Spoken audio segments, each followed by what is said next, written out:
Welcome to the final round presentation of HKUST International Case Competition 2024. We are your MCs today. I'm Daria. And I'm Angel. We are both HKUST Global Business student and part of a student organizing committee this year. Last year, we also represented HKUST at HKICC. How nostalgic and exciting to be on this stage again. The HKUST International Case Competition is a premier business case competition in Asia, organized by the HKUST Business School since 2003. The competition brings together talented teams from global business schools to compete for the championship in Hong Kong. This year, we have 16 teams representing leading business schools from Asia Pacific, Europe, North America, and Middle East. HKICC serves as a valuable platform to promote teamwork, cross-cultural exchange of ideas, and sharing of experience among undergraduate students from different parts of the world. The cases highlight the strategic challenges faced by global business leaders. The teams had 24 hours to work on the case and apply their knowledge to complete their analysis. This year, we are honored to have HSBC to be our sponsor and our case company. To kickstart our final presentation today, our Acting Dean of Business and Management, Professor Kai Long Hui, has pre-recorded a welcoming message. Please enjoy.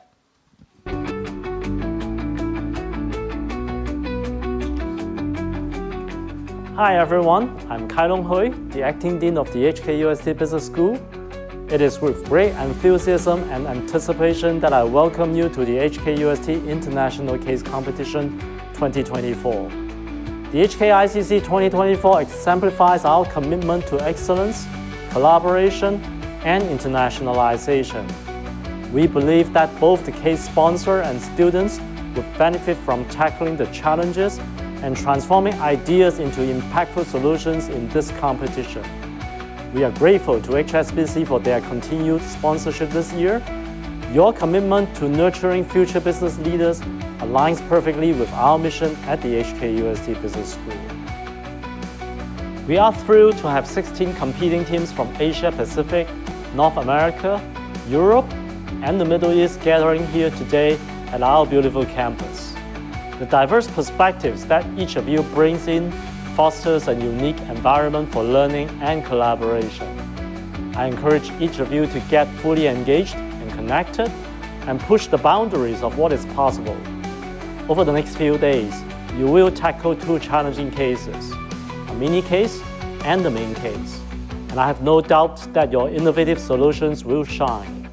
Who knows, the strategies you develop here might drive impactful change in the business world. I would also like to express my appreciation to the HKICC Organizing Committee and our student ambassadors. Your hard work and commitment have made this event possible. As we embark on this exciting journey together, remember that this competition is not just about winning. It is about personal growth, exposure, the exchange of ideas, the pursuit of excellence, and most importantly, the beginning of lasting friendships.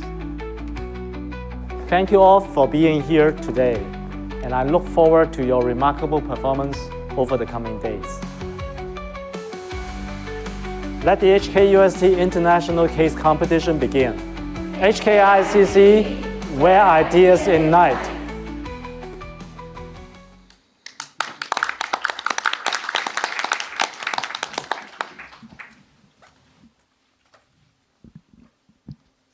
After the 5-hour mini case round on Sunday and completing the demanding rounds of 24-hour case presentation yesterday, only 5 out of the original 16 teams will enter the final round here today.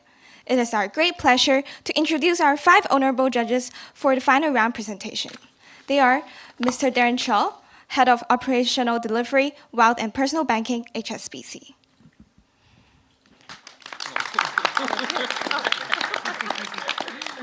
Mr. Luciano Romano, Global Head of Wholesale Servicing Operation, HSBC. Ms. Goska Grabek, Chief of Staff to COO Asia Pacific Office, HSBC. Mr. Samuel Fong, Vice President and Head of Product and Marketing, Starbucks Coffee Asia Pacific. Mr. Michael Ho, Partner, Oliver Wyman. In the upcoming final presentation session, each team will have a total of 25 minutes to present their analyses and recommendations. The teams will present without interruption during the first 10 minutes. Judges may ask questions at any point after the first 10 minutes until the end of the allotted time. The presenting team must stop when time is up. No questions will be allowed from the audience. In order to ensure anonymity of the teams and impartiality of the judges, each team will be represented by a consulting name. There will be reminders after the first 10 minutes when the interrupted session starts. Then towards the end, when there are 5 minutes left and 1 minute left. The winner from each division of the division round and the winner of the challenge round will be the 5 finalist teams. Daria, do you know who they are? Yes, of course. The results are in my hands. The finalist from Division A is Stratos. The finalist from Division B is Phoenix & Co. The finalist from Division C is Silver J Consulting. The finalist from Division D is Blue Sky Thinkers. And finally, the finalist from the challenge round is Kris Consulting. How exciting! In just a minute, the finalist teams will be on stage to show us what they've got to compete for Championship, Outstanding Business Concept Award, and Best Presenter Award. May we now invite Kris Consulting to come forward to the stage to give their presentation, please. Kris Consulting, please.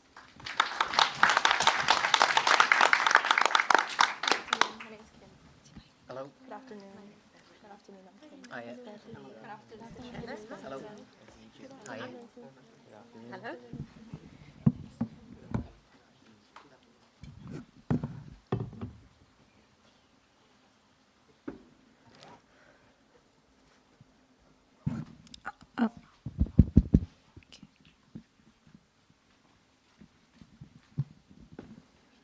Are you ready?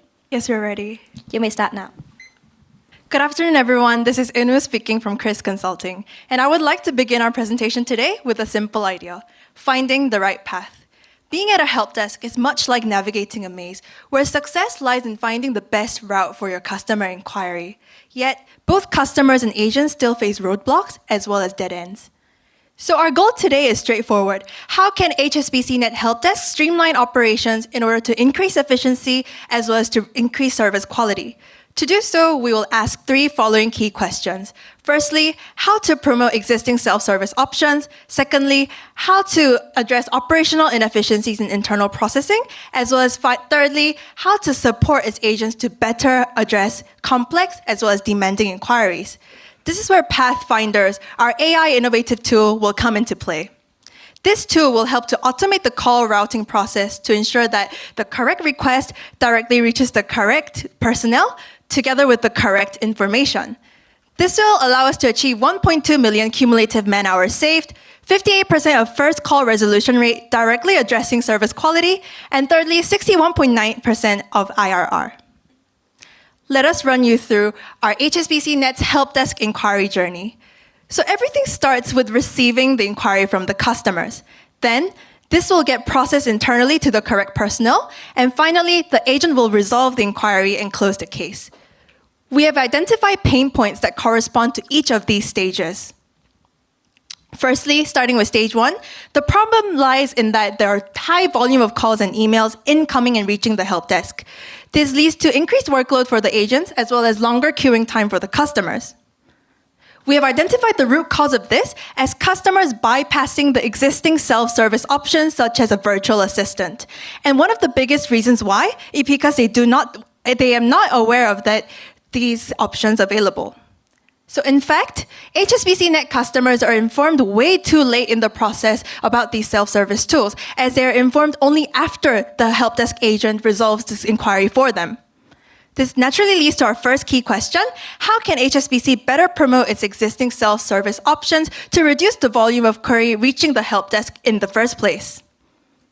Moving on to stage 2, lengthy and bureaucratic internal processes leads to reduced productivity as well as longer response time. Currently, agents are faced with multiple manual decision-making points in this stage. They have to firstly fully understand the inquiry, all of them that reaches to them, manually evaluate these, as well as manually redirect it to the correct person based on their discretion. This puts unnecessary cognitive burden on these agents as well as inefficiency. So this leads to our second key question: how can HSBC address this exact internal inefficiency? Moving on to the last stage, resolving the inquiry at the end of the day is a separate question. Challenging requests can lead to greater work stress as well as lower rate of first call resolution, leading to customer dissatisfaction. In fact, challenging requests can be due to two reasons: complexity of the inquiry as well as the demanding nature of customers. SME requirements and requests are becoming more and more complex, and demanding customers have always been the biggest factor of work stress for call agents. However, unfortunately, these two issues are not something that can be fully eliminated by HSBC. Firstly, because complex requests should not be automated by AI due to the value of human interaction, as well as stringent tech regulations. Secondly, it is challenging and risky to directly intervene with customer behaviors. Lastly, how should HSBC manage and support this aspect of pain point rather than aiming at direct elimination? Now we will address our winning strategy that effectively closes the three key gaps we have identified in the journey. However, when we were coming up and developing the solution, we were fully aware and mindful of the evolving regulatory landscape around the use of AI in business, especially the European Union AI Act, which many of the countries are now starting to follow.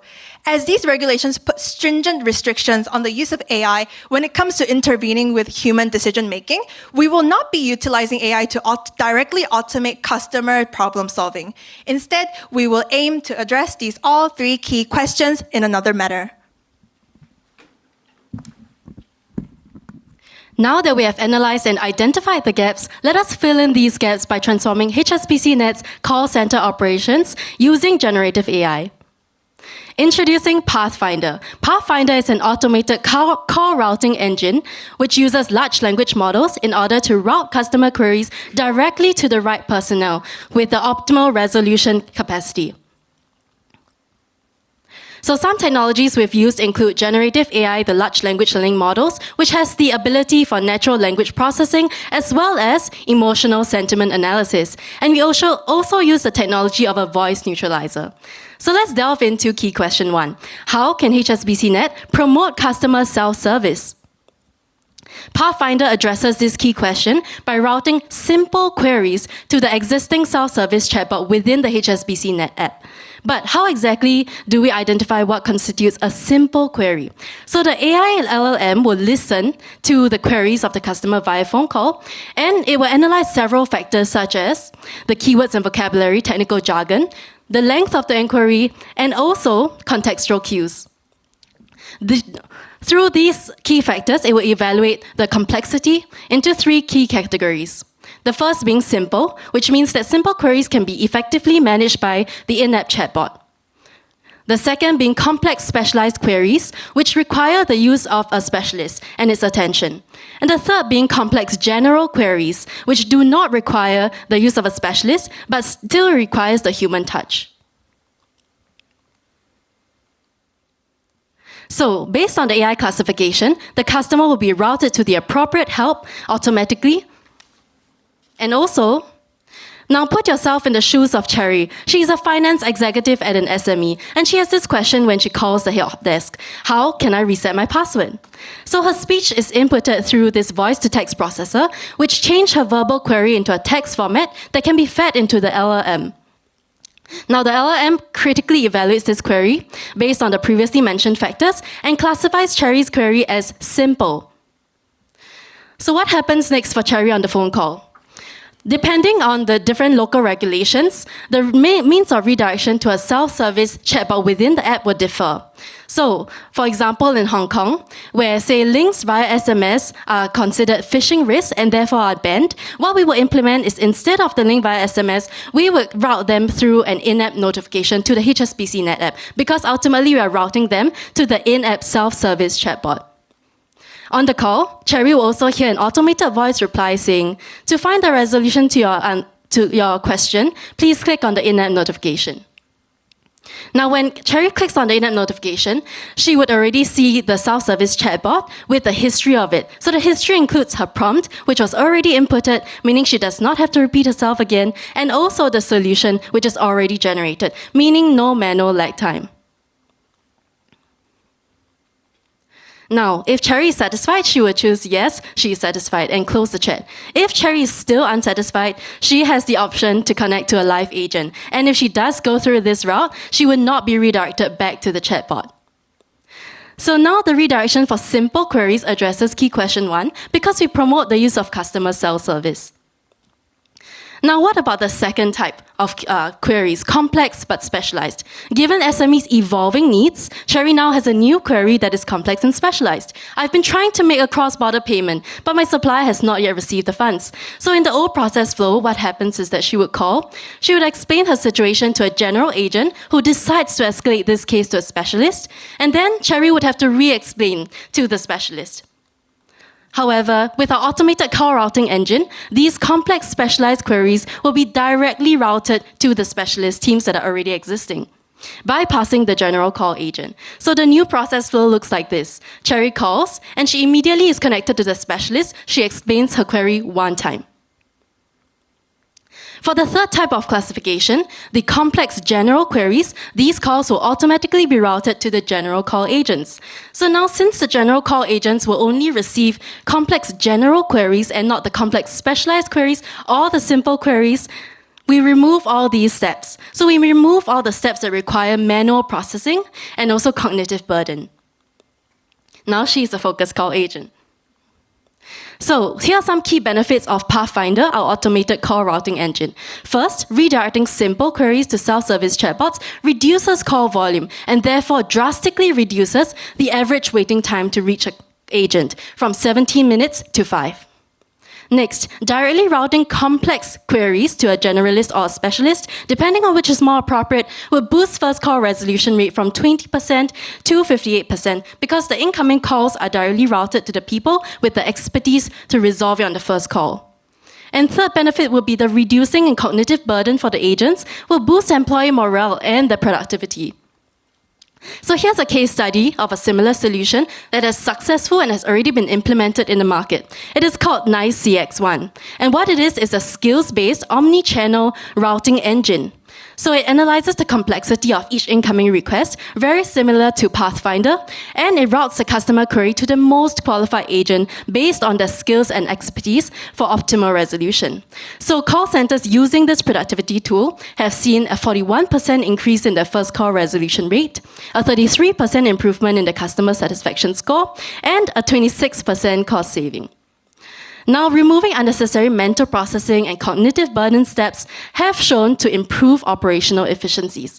So, now that we've answered key question 2, let us move on to how we can further support HSBCNet in its transformation journey of the call center operations.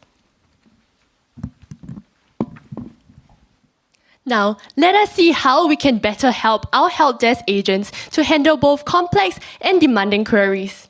So as you can see here, this will be an interface of what our agents will see. So all this information will help them solve both complex problems of high technical difficulties as well as demanding problems that may be emotionally draining.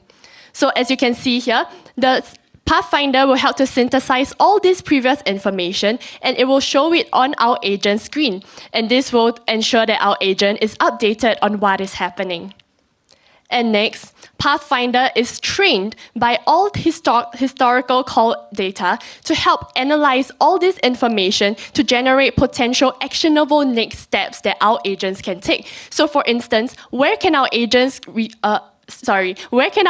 get certain information from, as well as to generate information where our agents traditionally have to Google for instance, things like interest rates, exchange rates, etc. Then Pathfinder would allow our agent to know how the agent can piece together all this different information to help find the solution for our customers. So this will make use of machine learning as well as generating the solution. And this will help to increase the productivity of our call agents by making quicker and more informed decisions. And at the same time, we have to also understand that there may be some demanding and aggressive customers out there. So we will be introducing our voice neutralizer, where it will turn loud, aggressive noises into normal speaking tones. And fear not, this has already been implemented by Amazon Connect's voice normalization feature. And this has helped them improve their productivity by 30%. And what it does is that it takes in, analyzes customer sentiments and help to normalize the tone of how they are speaking so that it will not overwhelm our agents. And similar to Amazon Connect, how then can we help to analyze all these different sentiments that our customers have?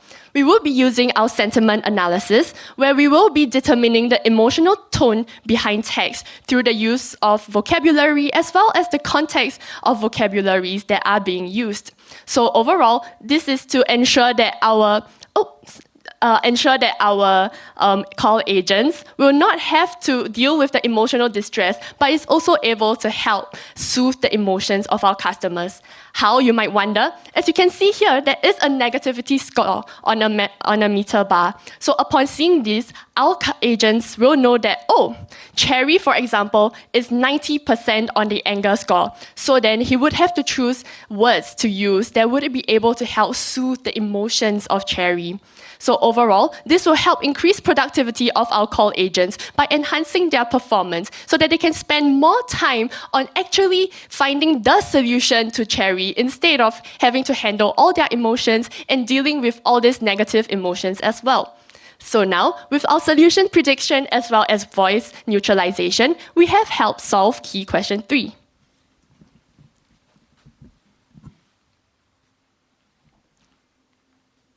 Before we begin to transform HSBC's workflow processes, let us first share how much does our project cost.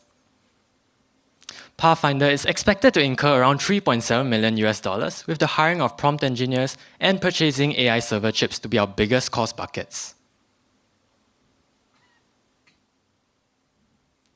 We expect Pathfinder to save HSBC around 1.2 million cumulative man-hours by 2029 when the solution is deployed at scale. Pathfinder also greatly enhances HSBC's service quality metrics on all fronts, increasing first-time resolution rates from 20 to 58%, decreasing the average time to answer from 17 to 5 minutes, and lowering abandonment rates from 20 to 10%. Furthermore, the cost savings from efficiency gains will produce a positive MPV and a 61.9% IRR over our implementation period. To best serve our clients, HSBC must meet these deployment deadlines for Pathfinder.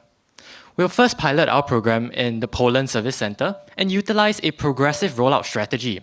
This is important for us to be able to analyze its initial feasibility, uncover any unintended consequences, and continuously refine Pathfinder's model.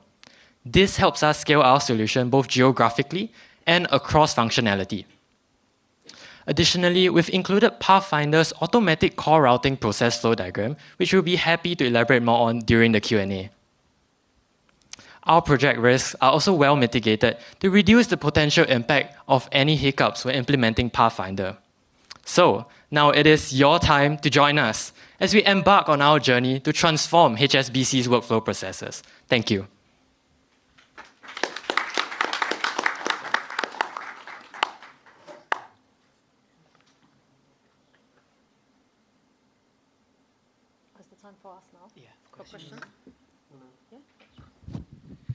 Hey. Oh, okay. Guys, thank you very much for presenting to us, and great solutions, some of them very innovative. I love that voice normalization bit. That's new for me. I think the question that I have is on the projections of cost that you have shown. You have also shown that there is something already in the market, which is omnichannel. Your solution is call first, at least that's how I understood it, and it costs 3.8 million versus I could just go to that other company and pay their license and use their software. So what differentiates what you are proposing to us for us to pay 3.8, wait for you to develop it, as opposed to just go into that solution that exists in the market?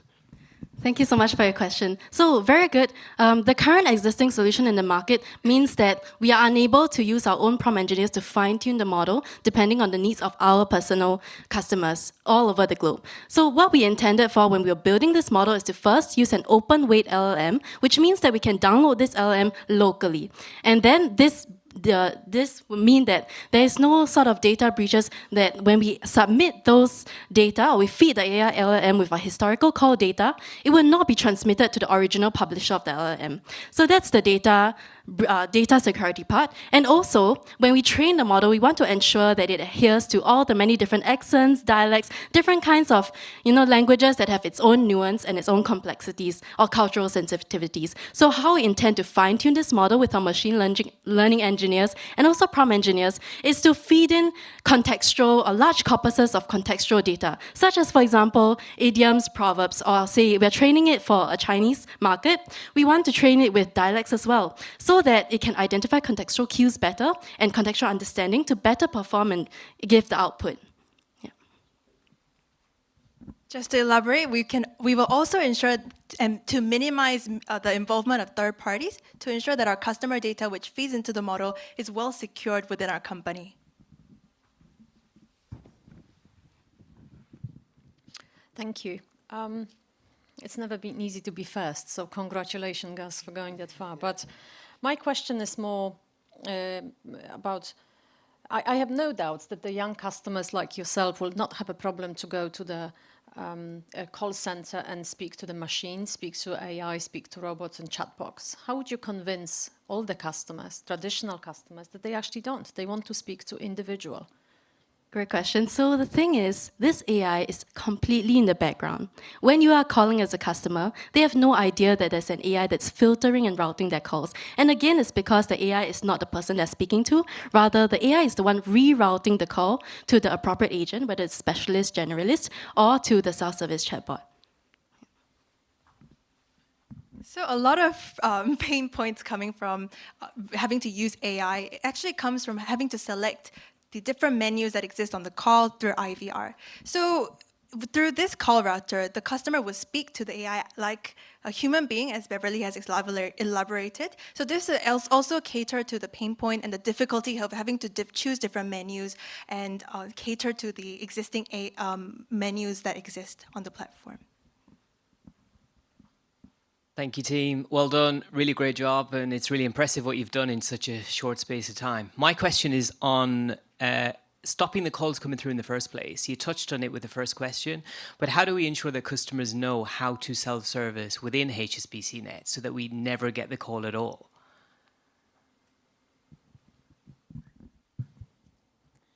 Yep, so currently Pathfinder is only tackling the call enquiries, and when we are able to incentivize customers to use the self-service chatbots, that would create the habit of them understanding, okay, HSBC has this self-service options that will enable them to solve simple queries. And when we are able to scale our solution from calls to emails further down in the future during our shown in our implementation timeline, that would also help us to improve the ability of customers to not just call to our service centers, but also to prevent them from over-emailing us and flooding us with the huge number of enquiries. Yeah. Also, just to add on, so you were asking about how to teach the customers on how to use the self-service options beyond just the chatbot itself, right? Because we are first rerouting to the chatbot should be improved in a way that they are unable to tell the customer instructions on how to use certain services. For example, should I stop here? Oh, okay. Okay, so for example, if the customer types into that chatbot, how do I make a payment on the HSBCNet app? Then it should be well versed with the instructions that it can provide to the customer to teach them how to use certain functionalities. Yeah. So we touched on a lot on the technology solution, which is great. You're promising some pretty big savings. What's the impact on the organization? How would it impact our team from a change management perspective? What's your thought on it? I think in terms of change, the biggest people who will be affected will definitely be the call agents in terms of their job scope. So we understand that with technology, a lot of times it displaces people, but we ensure that with our solution, our agents are not being displaced. So as you can see here previously, what they do is they take calls and then after that they decide what then should I do with the calls. But in the future, what they will be doing is they will be getting prompts on potentially what they can do to help find the solution. And at the same time, they are also crucial in helping us train this model in terms of generating a feedback loop with our system to ensure that the quality of answers predicted by our system itself will be more accurate in the future. Yep. So just to add on, we actually foresee HSBC seeing a lot more inquiries in the future. So as of in 2023, corporate accounts grew by 30%, largely driven by the acquisitions of the UK arm of SVB, as well as the acquisition of Citi's retail banking business. So moving forward in the next few years, we actually foresee a larger number of inquiries, and this is why we use a technology-enabled solution. So this enables us to scale while not impacting the role of our current job agents, and we actually foresee the number of agents growing steadily, albeit not great. Yeah.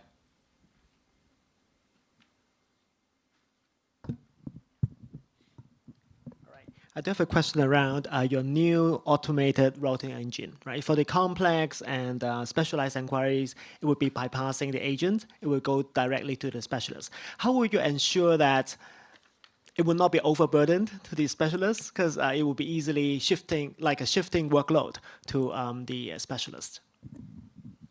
I think to address that question, the specialists are the people who are currently already serving in those different departments, because HSBC call centers currently already have all these different specialists in place. And currently, the call agents are the one manually rerouting all these different calls. So what the chatbot does is we are not trying to push away all our questions, but instead we are helping to correctly reroute all these calls without having a person in the middle to help manually do it.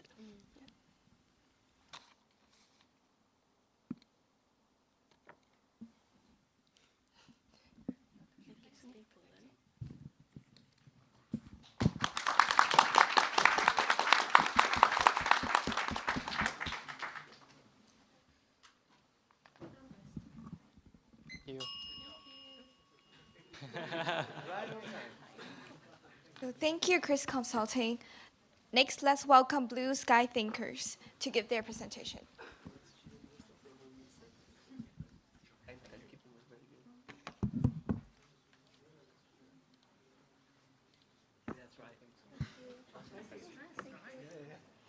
Thank you.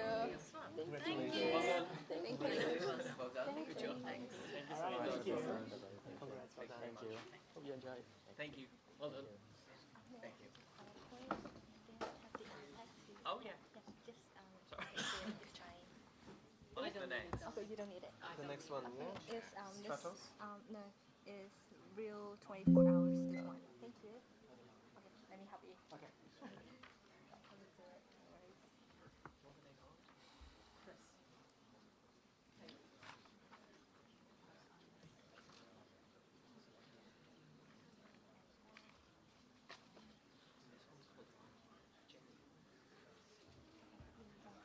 Thank you very much. Thank you.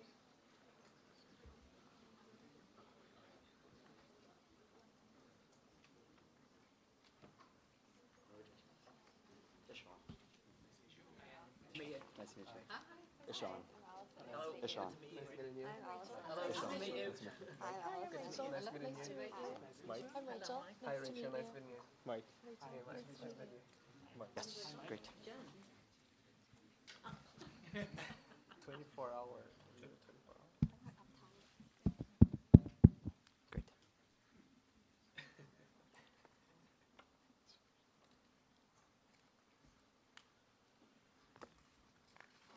So are you guys ready? We are ready. Please start now. Customer service begins when customer experience fails. Jenny is the owner of a retail fashion company that does $5 million in revenue annually. She has a simple problem. She wants to know how long it's going to take for her payment to a supplier to process. She goes to HSBC Virtual Assistant. She's met with frustrating responses that put her in different loopholes and provide no direct answer. She then goes to the help desk, where she's met with long wait times and increased frustration. Judges, my name is Ashan. This is Allison, Rachel, and Mike, and we are very excited to bring to you the HSBC Global Assistant, a new integrated Gen AI that aims to increase customer experience, increase operational efficiency, and overall boost employee morale. It has two sides to it. It's agent-facing and it's customer-facing. On the agent side, on the customer side, we allow customers to ask any question, such as, when will my payment to General Motors be processed? They then receive a personalized and tailored response based off of data from HSBCNet and data from their unique customer profiles trained into the model. We then go to train the customers, their unique coaching and training model of an interactive navigated system through the global assistant. When customers ask the global system something related to a task on HSBCNet, they are walked through a live demonstration on the website itself. Then to our agent side. We assist our agents by providing them with simplified customer profiles before an interaction even begins. Before they pick up a call from a customer, they're provided with background information on queries customers have made, and then they're provided with potential solutions for these queries, overall reducing the complexities of the issues they face. Financially, this is a very strong solution with a 2.9x return on investment and 27 million in net savings by 2034. The HSBC Global Assistant aims to reduce, to train, and to assist for customers and for agents. Let's start by digging into our customer side. First, let's take a look at what exceptional customer service truly looks like. We've identified three main customer pain points, the first one being long waiting times. So we know that 33% of customers cite that long wait times are their number one concern. Second, we can look at difficulty of use. We know a majority of customers look at ease of use when choosing a bank provider. And lastly, we can look at the lack of personalization, where we know that the majority of business owners want to have a personalized banking service, regardless of their size. So this begs the question of how can we address these pain points while creating a seamless customer experience, not only for our customers, but also our agents. Let's take a look at our current customer service website. Here, we have our virtual assistant that we currently have, and we can see that it's difficult to navigate and use, but also that has a set list of questions and answers. So if the customer's query does not fall into this set list of questions and answers, they do not get the response they desire. All of this leads to high abandonment rate as well as a decreased service level, and ultimately frustrated and unhappy customers who now have to contact our live agents through phone, through call, or through email. This is why I'm truly excited to introduce to you the HSBC Global Assistant. Our HSBC Global Assistant will replace the virtual assistant as a generative AI tool that provides personalized solutions to simple queries, preventing them from ever having to reach the live agents. This large language learning model will take information from HSBC products as well as personal customer data to provide these solutions to a number of different questions. These questions will include payment queries, which we've identified as the largest volume for current HSBC help desk agents. And this will free up their time and allow them to work on more complex and more meaningful projects. And we know this works because we've seen it done before by the Federal Bank in India as well as Apple. So the Federal Bank in India has recently taken their traditional message center and replaced it with a conversational AI chat box. And they've seen a decrease in their attrition rate as well as a decrease in customer care costs. Apple has recently rolled out their Apple Intelligence, where they take customer data and then using Gen AI, they are able to synthesize and present it securely. So what HSBC needs to do is to combine these, to take the conversational aspect from Federal Bank as well as the personalization from Apple to truly create a unique customer experience. And now that we know how we can reduce the volume using our global assistant, let's look at how we can train our customers to further pursue self-service. So here we're looking at a training and coaching framework that will be built into the global assistant, and it aims to assist customers with self-service asks on the HSBCNet with guided walkthroughs. What this will look like is a customer will enter a query to the global assistant, and it can be something like a how do I or a where do I query. In this case, the customer is asking, how do I make a new global payment? Then, the global assistant will identify a navigation question and automatically launch the interactive navigation mode. We can see on this screen that the screen is glowing in red and that the bar on the top indicates that the mode is activated with the ability for the customer to turn it off. Because this customer was already on this page, their next step is to click at the top right to start a new payment. Now, the interactive navigation uses virtual transformers to read the customer's screen so that no matter what size their screen is, where they've scrolled, or whether or not they've clicked away, they're able to display pop-ups in the right place and keep the customer on track to completing the task that they're seeking help with. We see here that the customer has successfully created a new global payment, and the interactive navigation mode will soon be turned off. We know that this transformative coaching will be very effective because it's with our customer every step of the way through their task at the time when they need it most. We know that this can encourage self-service adoption in the future because the customer becomes more comfortable with navigating these pathways, and they also know that they can rely on the global assistant if they are to encounter any unfamiliar or new tasks. Altogether, this will reduce contact center reliance because the help desk agents are alleviated of the calls that would have been about customer information questions, and this is now addressed with customer education. However, in the case that the global assistant is not able to answer a question from our customer, they will be connected with a live agent. And the best part is the global assistant is able to read the chat history and direct them directly to the team that they need help from. So this alleviates all of the frustration that the customer and the agent have from redirecting from the help desk, as well as any times when the customer needs to repeat their query to a new person that they're speaking to.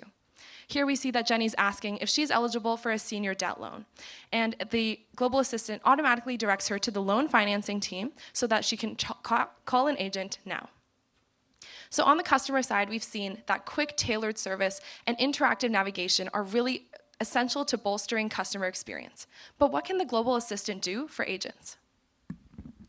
Our new AI system assists our agents by synthesizing complex customer data and queries and giving them personalized recommended action items. We note that our agents face a variety of different barriers. 90% note that they are overwhelmed by the high volume of calls and emails, and often are repetitive and even unnecessary. We'd like to note that we begin to address this through our customer-facing automation, and we want to focus more on the remaining two barriers. So we note that SMEs, they range from small mom-and-pop shops to medium-sized enterprises that function similarly to a large corporation. So 70% of our customers want our agents to already have contacts about the issue at hand, but this is difficult given the range of needs that they have. Our agents also have lots of information to sort through. They often have multiple applications open, and they have to prompt our customers to repeat their question and repeat their information, causing further frustration. When our agents face these difficulties, employee morale declines and customer service fails. So let's look at how we can simplify their task and their role and also allow them to provide higher quality customer service. We want to do this through utilizing the global assistant and the customer's conversations that they've already had.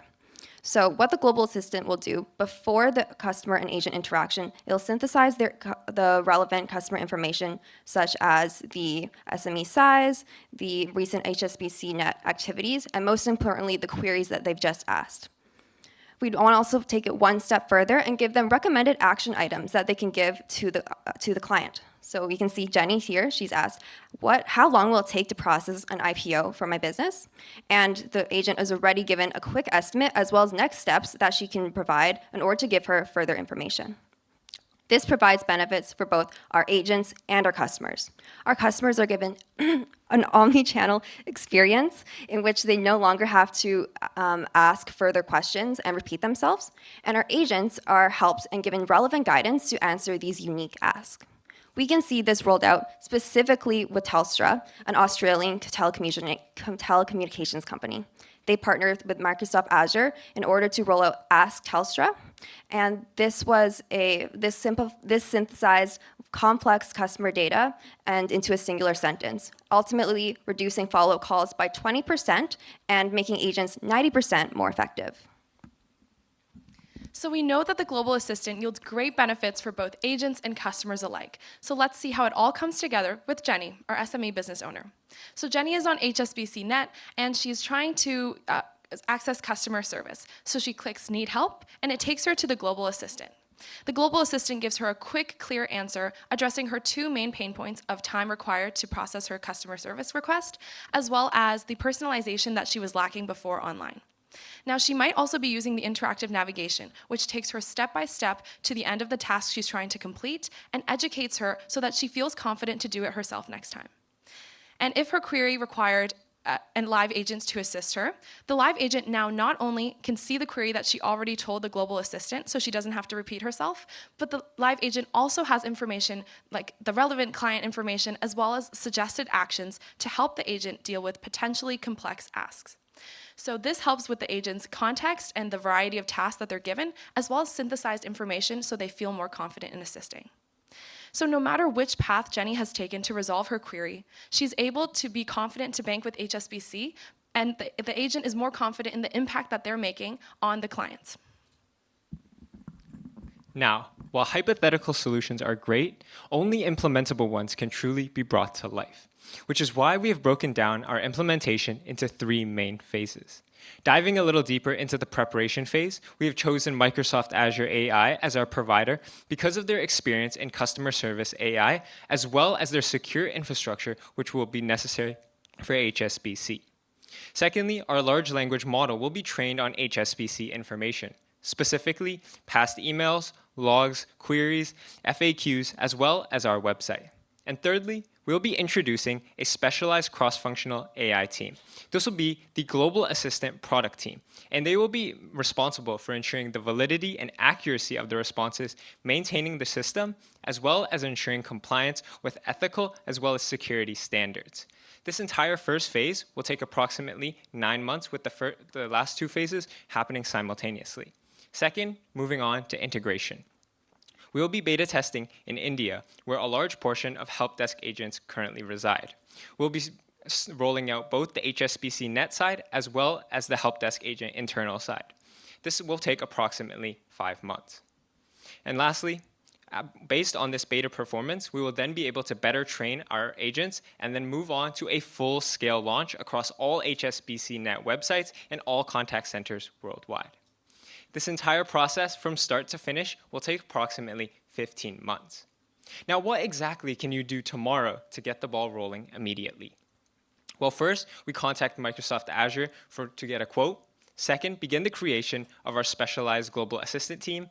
And third, begin aggregating data for this AI to train on. Now, every great strategy comes with a few risks. And one main one we want to highlight is the privacy concerns. We understand that customers, it is critical for them to ensure that their data is protected, and that's why any engagement that they have with the Global Assistant will be fully between them. So the information that the Global Assistant can provide them is only based on their own data. We go one step further to give them the option to opt in or opt out to the service.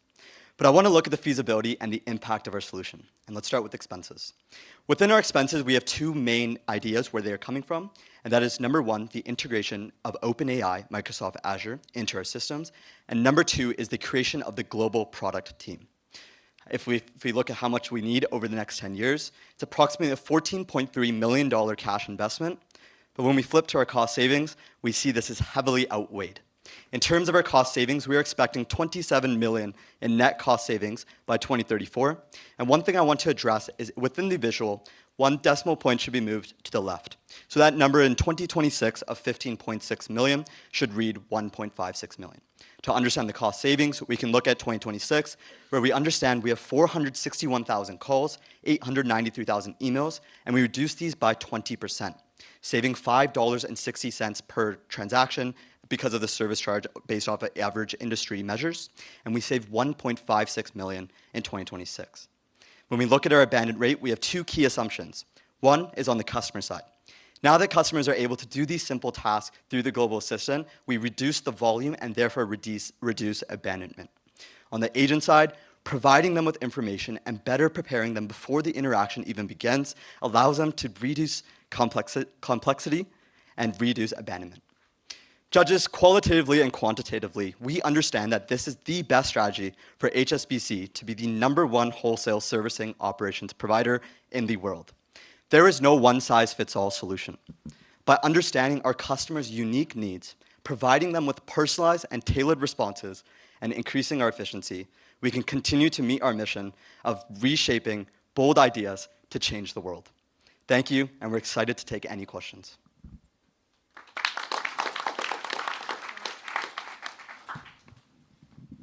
Thank you. How would you deal with the impatient customer? So you have me, I'm not patient customer, and absolutely I'm not going to be trained and coached. And on the screen, you're expecting me to be trained and coached. I don't want to do it. So how your assumptions in terms of financial will change on the customers like myself that actually, I don't want to be trained. I want bank to do this for me. Right, so I can start with that question and then my teammates can add in. But I understand within a complaint for you would be that it's a little bit complicated and you don't want to go through the Navigate tutorial. So we account for that by understanding that the global assistant is more for those simple tasks. So when we show it to our clients and let's say they go onto the navigation page, they have two options. They can use the global assistant or they can use Contact Us. They're in the call center, they're waiting, it's taking a lot of time, and you're impatient. You don't want to continue to wait. You decide to opt out and try the alternative. You use the global assistant, you ask a question, and you see that you get a response instantly. So that's our approach to helping these impatient customers, is showing that they can get instant responses to their questions. Yeah, but your assumption is that there would be some customers that will go to the tutorial because you called it, how did you call it, training and coaching framework. And if have you accounted for percentage of the customers that actually they will refuse to do it? How your financials projections will change? Yeah, so one thing I do want to highlight in the financial projections is when we look at the customers that are going over to the global assistant, we did it in an increasing amount. So we start off with that low percentage at about 20%, and then it increases incrementally from there to take in that assumption that maybe people won't adopt this right away. But we do believe over time, as more and more customers adopt it, more and more people are talking about it, then customers will feel even more comfortable doing it, especially with that interactive mode that you've mentioned. Does that help with that question? Great. So today we still see quite a lot of customers just bypassing all those chatbot, kind of regardless of the capabilities. Bypassing that function directly and just go reach out to the RM or call center to try to resolve those issues. How are we attacking those volume? Because those are quite big for us. Thank you for your question, Michael. So when we're looking at our SME businesses, they don't necessarily have a direct relationship manager to reach out to. So they would be going onto the website and going to contact us to try and find their way to a phone number. When we think about companies that really excel in customer service, one that tends to come to mind is Amazon. So when we look at Amazon's Contact Us page, they have the option to call, the traditional method that may be preferred for some, but they really recommend the chat with us. And what we want to push here on our HSBC website is the fact that they'll be able to get an instant response, they'll be able to connect with an agent if they so choose afterwards, and that they can start chatting now. And as you can see, there's the why choose chat explanations as well. So this is really how we'll try and encourage people to start their process of customer service through the global assistant. Does that answer your question? Sorry, just quickly following up, because Yes. a lot of these existing customers, they're already calling us. Like, they already build a habit of calling us. So how are we migrating those customers? Because they're never going to see this page, right? Because it's on the web page. Okay, I understand. So on HSBCNet, we'll employ a similar tactic as well. But when we look at the customers who are calling in or sending emails right now and not going to the chat directly, we can think about when we're navigating them through the IVR, how we can add a sentence in their wait time. So while they're on hold, waiting to speak with the live agent, to tell them that they can also get an instant response when they go online and talk to the global assistant. And similarly in emails, when we get a query that is something that can be addressed with the global assistant, we can also automate the response to direct them to the global assistant. Thank you for the presentation. Really good job. My question is about our colleagues. You said 90% of them are feeling stressed, which is quite a large percentage of our team. And you also propose that we embark upon a major transformation journey. So if you've got colleagues that are already quite stressed, and then if we're going to be implementing a lot of technology that potentially might make them scared of losing their job and maybe add more anxiety to them, how do we approach that effectively? Yes, that's a very valid question. So we wanted to highlight that what our agents have mostly been citing as causes of stress has been the repetitive nature of the job. They're doing the same thing over and over again, and it's overwhelming volume. So we think that firstly, by automating the customer experience, it'll be a little bit easier, and they'll have less volume and be able to work on the projects that they care about most, which are more complex customer-facing issues. I'll give you Sean the one about the cost. Yeah, so in terms of cost, the one thing I do want to highlight is that we did model out and project the training costs for the employees. So in the projections and expense schedule, there is a section that highlights that employees may have to take 2 hours off, but this will be a paid 2 hours off to learn about how to use this and be able to be fully engaged with it. Guys, congratulations on the presentation. In 24 hours, it's fantastic. One of the things that you're presenting to us is supporting customers not to raise queries, but then if they do raise queries, supporting them to get the right support or be directed to the right people. But apart from being very anxious, they also are very busy. And if you look at the volumes that I think they are in the case, about 60 to 70% of the contacts that we get they're not calls, they're not chats, they're not simultaneous, they are emails. And in an email, you can't really guide somebody because they've sent the email, they just want us to resolve it and just send back to them, okay, this is done. So how will your tool resolve 70% of our problem? Thank you for your question, Luciano. So for the email respondents and people who are reaching out via email, the one thing that we really want to encourage them once again is to go to the Global Assistant to address their query instantly. However, one thing that we really want to call out is the ability for them to use things like the interactive navigation so that if they're waiting to have their problem resolved, not only are they able to do that right away, but they can also see the chat history. So a big problem with phone calls and people leaning away from phone calls now is because they need to have their full attention in order to go through the phone call, resolve their problem, whereas over email, they can send it, not think about it until they get a response. And that's the same thing with the Global Assistant. So it'll retain the history of your chat, so you don't have to have it open all the time. And you can also opt to have email notifications when you get a response if a follow-up is required. Okay, so you're changing live chat by messaging. You message, you don't have to wait until the answer is coming. Is that correct? Well, because the Global Assistant will be able to answer instantly with clarity and personalization, that this will address most of the client's concerns. And then if so needed, they can also connect with the live agent. Okay, thank you. Thank you. So I do have a question around the implementation. I read that you're planning to have a beta test in India because you have a largest proportion of help desk agents in India. But typically, when we start thinking about implementation, we'll pick a smaller group, right? Whereby you will be able to test and learn. Even fail fast, it will not be able to impact the business. So help me to understand and elaborate why you pick India for a beta test.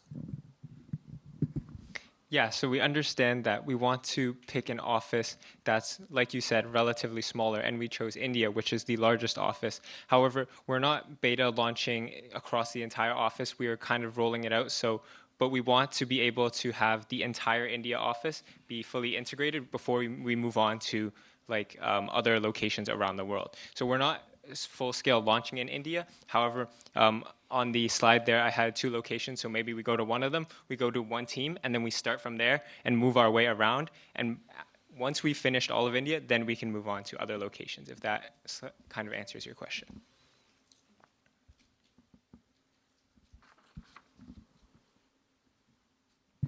If we still have time, so I'll just add another question then. And what are we doing with the feedback? Because we spoke a lot here about supporting the customers first time and also receiving their queries in a better way. But we didn't talk about how to fix so that we don't have queries at all. The customers don't need the support.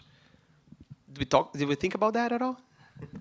Yes, so when we're looking at the model that we're using with OpenAI, we want to first start with somewhere with India because of the English-speaking population that they serve, and also because we'll be able to get a lot more data with that beta test so that we can train our agents even better. So using that data, the Global Assistant product team will also be looking at the negative outputs or the outputs that are unsatisfactory, where the assistant directs the customer to talk to a live agent. And from there, we'll be able to identify how we can improve the model and also improve the service that customers are getting so that we can maybe improve the HSBCNet navigation, the user interface, something so that we can address the problem at the root. And you also mentioned that we want to...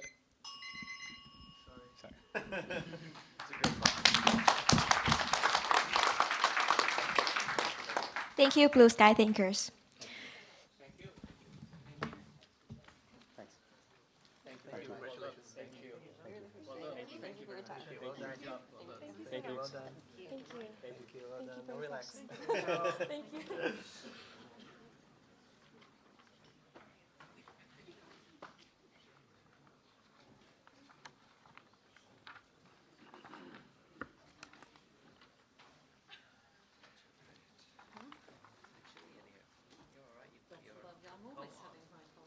Yeah, next time you can bring a suit. Yeah.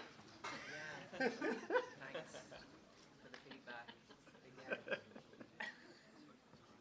You need to stop listening to her. Yeah, exactly. I'm sitting next to Gushka and then just getting, it's rubbing on me. May I have the coffee? Which one is it? It's Silver J. Oh, Yeah, Vanessa. Silver J. Thank you very much.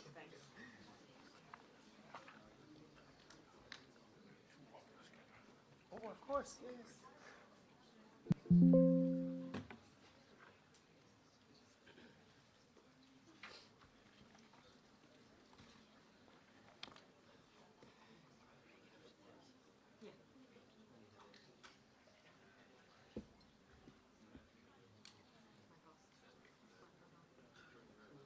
To continue with our presentations, let's welcome Silver J Consulting to give their presentation. Silver J Consulting, please.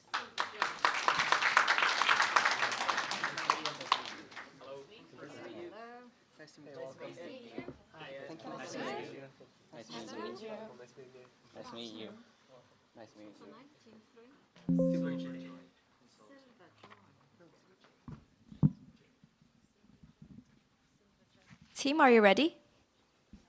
You may start now. 24 hours. That's all the time we have in a day. Yet, as SME executives, it often feels like it's slipping away. With deals pending and employees are relying on you, you urgently need help with HSBCNet. However, you're forced to either deal with countless and countless documents, or wait for live agents whose on-hold ringer seems to last forever. So customers come to HSBC for their quality services, and that's exactly what we're here to do today. Good afternoon, ladies and gentlemen. We are Silver J Consulting. I am Matthew, and I'm joined by Walter, Natalie, and Andy. According to McKinsey, quality services is what SMEs are looking for when they choose their top banks. And as such, our team brings to the table 2 recommendations where we aim to increase our service quality by enhancing our ASA by 37 seconds, our ABN to 4.9%, and our turnover rate to 36%. So because we want to enhance our service quality to achieve customer satisfaction, the next question is, how do we do that? So, according to the Harvard Business Review, the quality of service provided to customers is directly linked to the morale and capabilities of those delivering it. So, our mission is simple. In order to achieve customer satisfaction, we need to improve our service quality by enhancing our morale and our capabilities. So now let's first move on to figure out how we can increase the morale of our agents. Introducing Jamie, a 24-year-old graduate working as a level 8 call center agent in the HSBC help desk. She's been feeling very stressed from handling back-to-back calls and answering mundane and repetitive questions like, how do I unlock or reset my security device, when these questions have already been answered through their HSBCNet training, except the customers often opt out of it.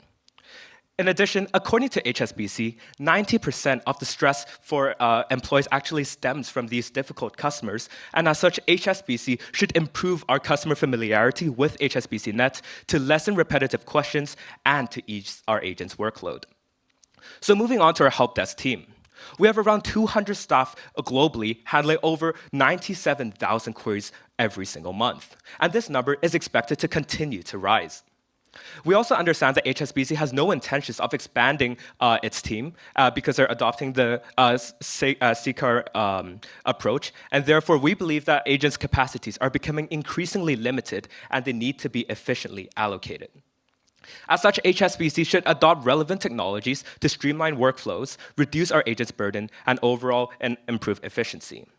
That brings us to our key question. How can HSBC improve service quality by boosting employee morale through enhancing customer familiarity and increasing execution capabilities, ultimately achieving customer satisfaction? I'll now pass the time to Walter to introduce our first recommendation. Thank you, Matthew. Tedious guidelines, hours and hours of upfront training. That's something you do not want as SME clients when you can simply ask your agents for help whenever you need it, right? And we believe that also increases the burden of HSBC's agent like Jamie because they have to deal with the same repetitive and mundane questions on a daily basis. And we believe that stretches out our agents' capacity and also reduce our long-term customer satisfaction and quality service, which is why we introduced our first recommendation, HSBC Coach, which involves the coaching of clients to navigate HSBCNet with ease. HSBC Coach encompasses three main features, namely the consolidation of frequent questions, video guidance and function search, and lastly, corrective actions to reinforce familiarity. Through these, we're able to make customers more familiar with HSBCNet and therefore reduce the number of redundant questions. With less redundant questions, our agents' burden is lessened and we boost employees' morale. Lastly, when agents become less burdened, they're able to provide services with more enthusiasm, and that increases our service quality. Now, let's take a look at how we do that with question consolidation. We believe HSBC should leverage its record of past customer queries and carry out data analytics to identify the most commonly asked questions. Then HSBC can create bite-sized videos that serve as a step-by-step visual guidance. With a limited length of 30 to 45 seconds and a clear categorization, the key benefit of this is that we provide centralized and accessible answer to repetitive questions and thereby easing the reluctance of customers in self-servicing. Now, customers no longer have to download lengthy PDF at the troubleshooting site of HSBC, but instead they can simply view a video with clear guidance, a step-by-step categorization, and also where everything is visualized and intuitive and everything comes in a short and digestible length. Customers are able to access these videos through our help banners, which are strategically placed at the respective main page of the digital journey depicted in each video. After each customer views a video, we are going to provide a step-by-step tutorial where we guide them to search for a function. And that is done by highlighting the next button to click with a very clear and visualized design, and we'll guide customer all the way to their digital destination. Now, we do understand that some customers will still inevitably stick to contacting our agents due to their personal preferences or technological illiteracy, which is why we propose the corrective actions of review and archive. For review, we're going to recommend a relevant video to users if they ask our agents a question that is already addressed in our video database, and that further reinforces their familiarity with navigation. For archive, we're going to establish an archive of past queries and answers for each corporate client so that in the future, we reduce their need to reach out to agents because they can first search for previous answers we've given to them, and that also reduces repetitive questions. Now, what do we achieve with HSBC Coach? We achieve three things. First of all, we make customers more familiar with navigating through HSBCNet, and thereby reducing the number of repetitive and redundant questions by 28%. Second of all, with less of these questions, we lessen the burden on our agents and we boost their morale and job satisfaction. And that is reflected by a decreased turnover rate to 36%. Lastly, and most importantly, we also offer high quality service because of two reasons. First of all, according to a research by PwC, a 5% increase in employee satisfaction leads to a 1.3% increase in customer satisfaction. And the other reason, qualitatively speaking, is that when agents are more satisfied with their job, they're able to deliver services and assistance with greater enthusiasm and passion, and that improves our customers' experience when contacting the agents, and that is translatable to a decreased abandon rate of 4.9%. So now I'll pass it off to Natalie for our next step. Thank you, Walter. Now, as we have mentioned in our situational analysis, customers are currently suffering from long wait times and slow processes due to the lack of effective automation, leaving them frustrated and upset. This, in turn, also causes high stress for our agents, decreasing their job satisfaction, hindering service quality. Hence, we believe that today HSBC should integrate AI to filter and streamline tasks for higher service efficiency, ultimately delivering quality service, increasing customer experience with HSBCNet. Hence, introducing our second recommendation, HD Assistant. Under our strategy, we automate responses to simple tasks, query analysis and resolution suggestion, and query transfers. By doing so, we bring impacts to our agents, increasing their job satisfaction, hence service quality, and more importantly, for our HSBC clients, as we decrease the average speed of answer, abandon rate, and increase turnaround time of our services. So how do we achieve that? When customer queries come through, our HD Assistant first categorizes them into 3 task levels with varying management flows, according to the characteristic and level of resolution difficulty of our customer queries. So now let's first focus on our level 1 tasks, which are more administrative and simple. For example, ordering a new security device. When this query comes through, it goes through data pre-processing, natural language processing. Then after our model has determined that it is a level 1 task, it would then adopt the retrieval augmented generation method to generate the output, which is a direct resolution to our clients, which in this case would be directly ordering the new security device for the client. Now, at the end of the journey, our model would receive evaluation via customer feedback and measurement of abandon rate to facilitate a continuous improvement cycle to ensure effectiveness. Now, moving on to our second level tasks. So, for example, payroll amendments, which are more complex and involve sensitive, confidential information that often requires human expertise review. So under the current system, these kind of inquiries are subject to a long waiting time, and we can solve that. Under our strategy, when customer queries come through, our customer will be immediately serviced by our HD Assistant and with helping them with the identity verification, hence increasing the average speed of answer and turnaround rate. Now, afterwards, we will also automate the query analysis to assist our agents to answer their questions. So the output generation flow would be exactly the same as it is for our level 1 tasks. However, when it comes to output, instead of having the AI model directly generating this resolution for our customers, now our AI model would act as a secretary, delivering necessary information to assist our agents to help resolve the issue.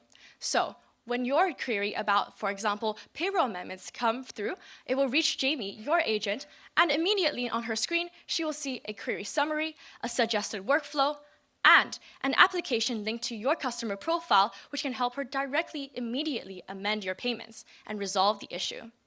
Now, this easy navigation increases our work efficiency. Last but not least, we will also automate interaction logging and associate the logged information with specific client profiles. Why is this helpful? Because next time when your queries come through, Jamie will directly see a history of your queries and resolutions provided to you, and helping her to quickly gain a holistic understanding of your needs, providing a more efficient, personalized service. Now, finally, at the end of our funnel, level 3 tasks, which are more directed to our specialist teams, for example, credit assessment.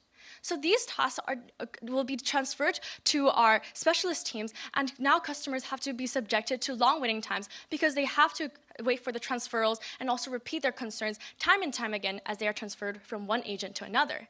Now, with our HD Assistant, we will directly transfer these calls to our specialist teams, providing immediate help to the clients, increasing our service efficiency. Now, we understand that it would be extremely costly and time-consuming for HSBC to develop this AI model by themselves. Hence, we believe that HSBC may partner with an external foundation model to providers to develop its AI capabilities. A potential partner would be Google Gemini AI, which is globally available and has strong compatible technology. We will also utilize its retrieval augmented generation model in order to minimize the risk of hallucination, and also add an additional AI model to screen the output before actually delivering to our clients. Now, we will create an HSBC-specific AI model using the Gemini AI as the foundation technology and utilize access control and data anonymization for ensured cybersecurity. With that, we protect our HSBCNet client data from external providers, lowering the risk of data leakage and alleviating privacy concerns. Ultimately, HD Assistant is able to streamline workflow, increase service efficiency, and ultimately enhance the service quality, providing a better customer experience for our HSBCNet clients. Now let me pass on the time to Andy to talk about our impacts. Thank you very much, Natalie. Moving on to the impact of our recommendations. We have 3 sets of North Star KPIs to guide us through the implementation of our recommendations. First, by 2029, our average speed of answer will be reduced to about 37 seconds. Our abandon rate will be reduced to 4.9%, and turnover rate will be reduced to 36%. Now, before we take a deeper dive into our impact, let's take a look at the cost that will be required to get us there. Our recommendation will cost HSBC about $6.3 million in the next 6 years, with HSBC Coach taking about $2.9 million and HD Assistant taking up $3.4 million. Now, with our recommendations, we'll be able to enhance our current service level agreement KPIs, providing better quality services. For average speed of answer, it will be reduced from 60 seconds to 37 seconds by 2029, which would be well below the industry average of 43 seconds. As for abandon rate, it will be reduced from 8% to 4.9% only in 2029, which would be below the targeted 5% abandon rate set by HSBC currently. Now, our recommendations will also significantly lower turnover rate and in turn save HSBC a lot of money from turnover cost. As you can see right now, each employee turnover costs about $10 million for HSBC.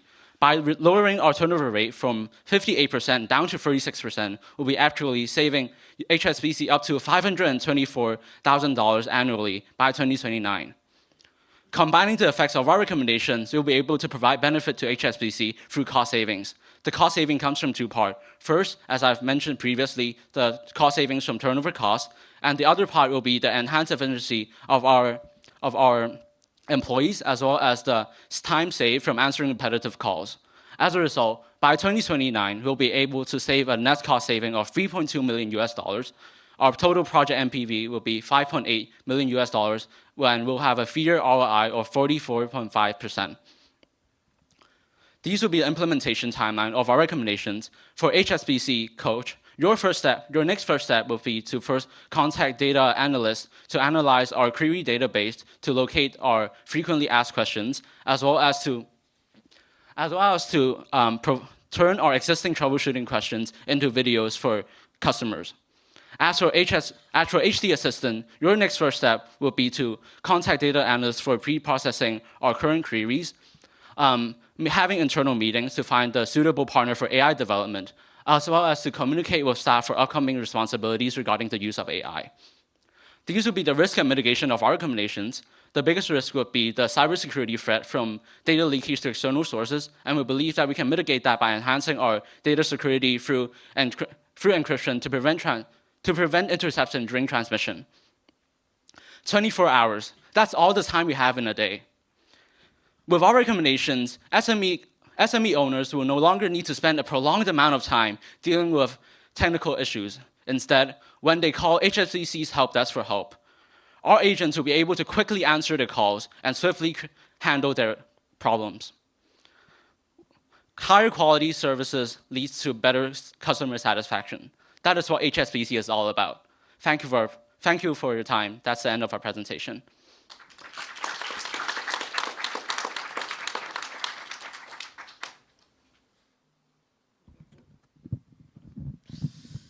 Really good job, well done. How do we stop customers having to pick up the phone and actually call us in the first place? Well, we believe that we're not like, first of all, thank you for your question. So we believe that we're not like forcefully like making customers from stop calling us, but the way we do it is that we shift the nature of information and guidance we provide customers. So in the first place, HSBC provides troubleshooting questions that is answered by 5 pages of PDF, or HSBC also have like live chat functions.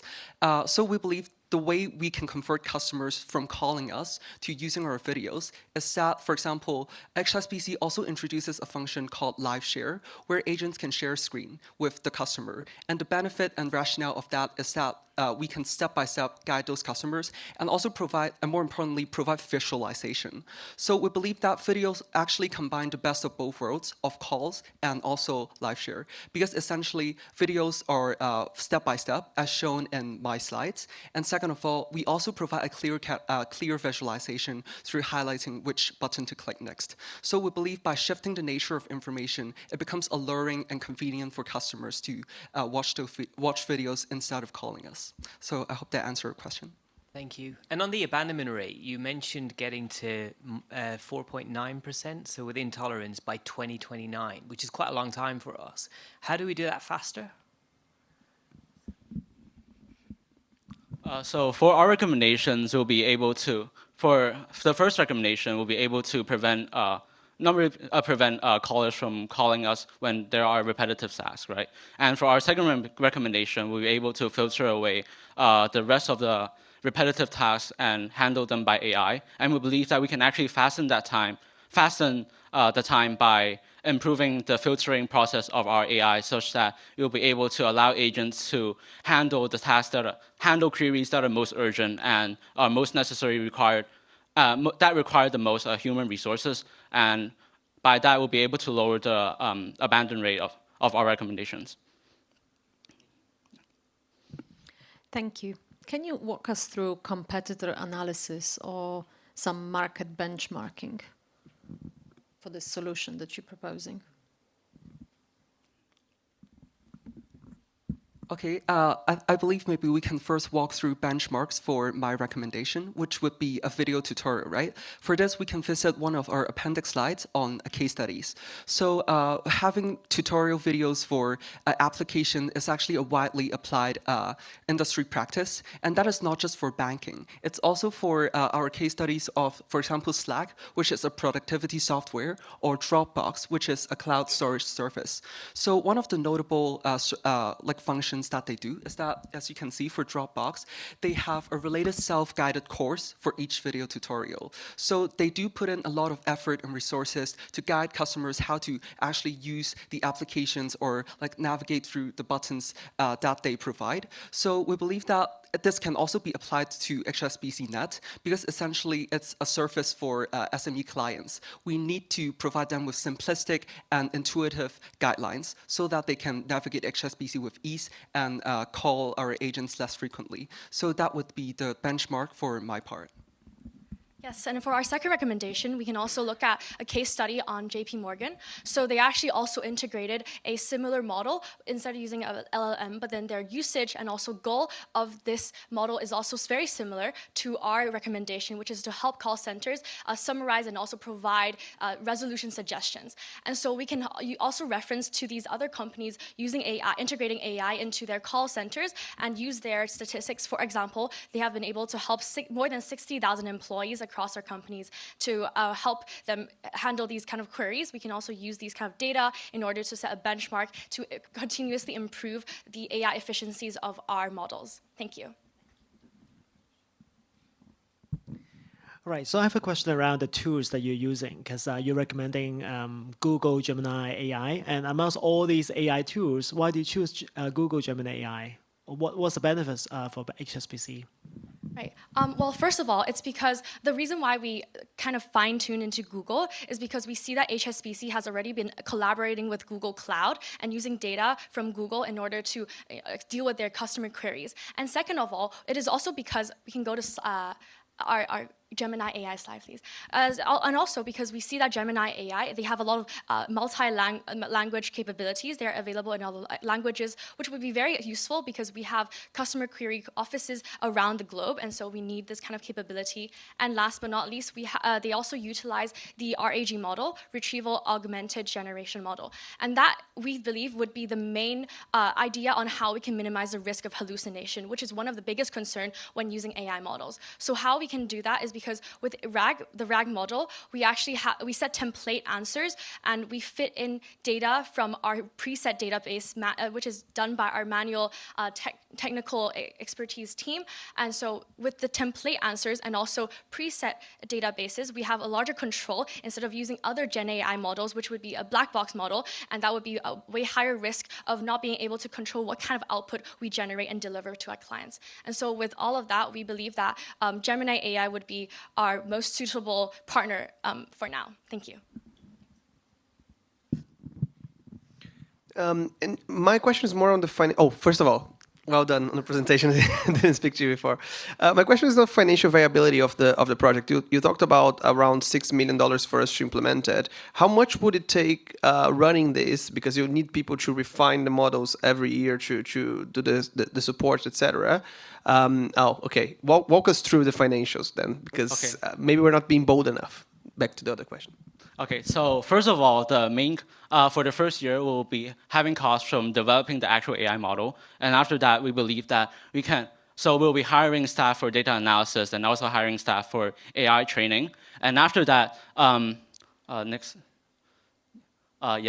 previous one. Sorry.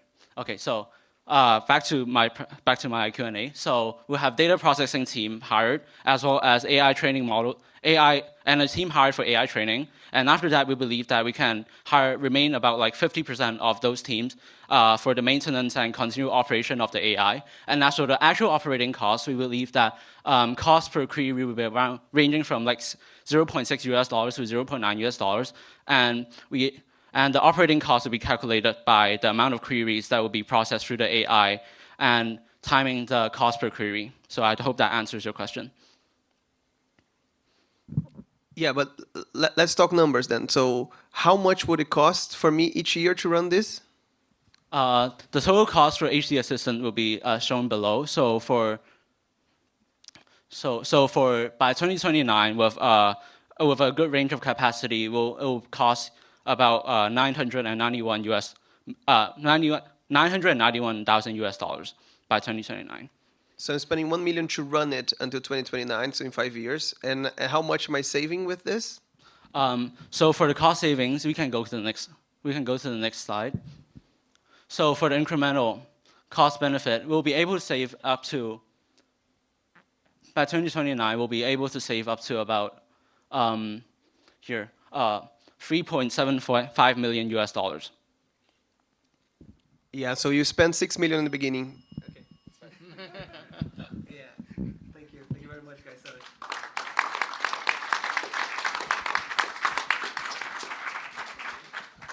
Thank you, Super J Consulting. Let's take a 30-minute break, and we'll have our next round of presentation soon. See you soon. Thank you. Good afternoon, everyone. Now let's welcome our fourth team of today. Please welcome Phoenix and Co to the stage and present their recommendations.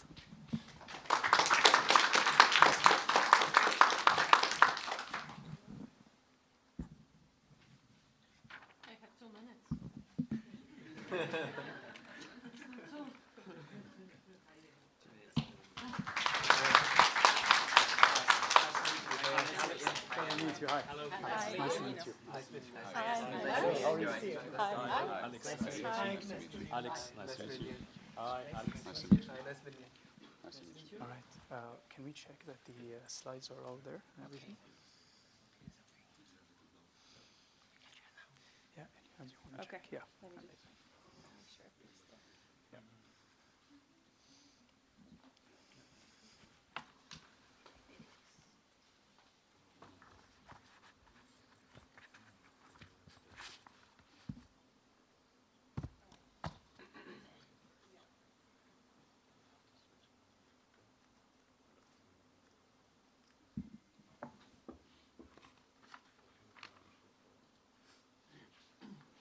Are you ready?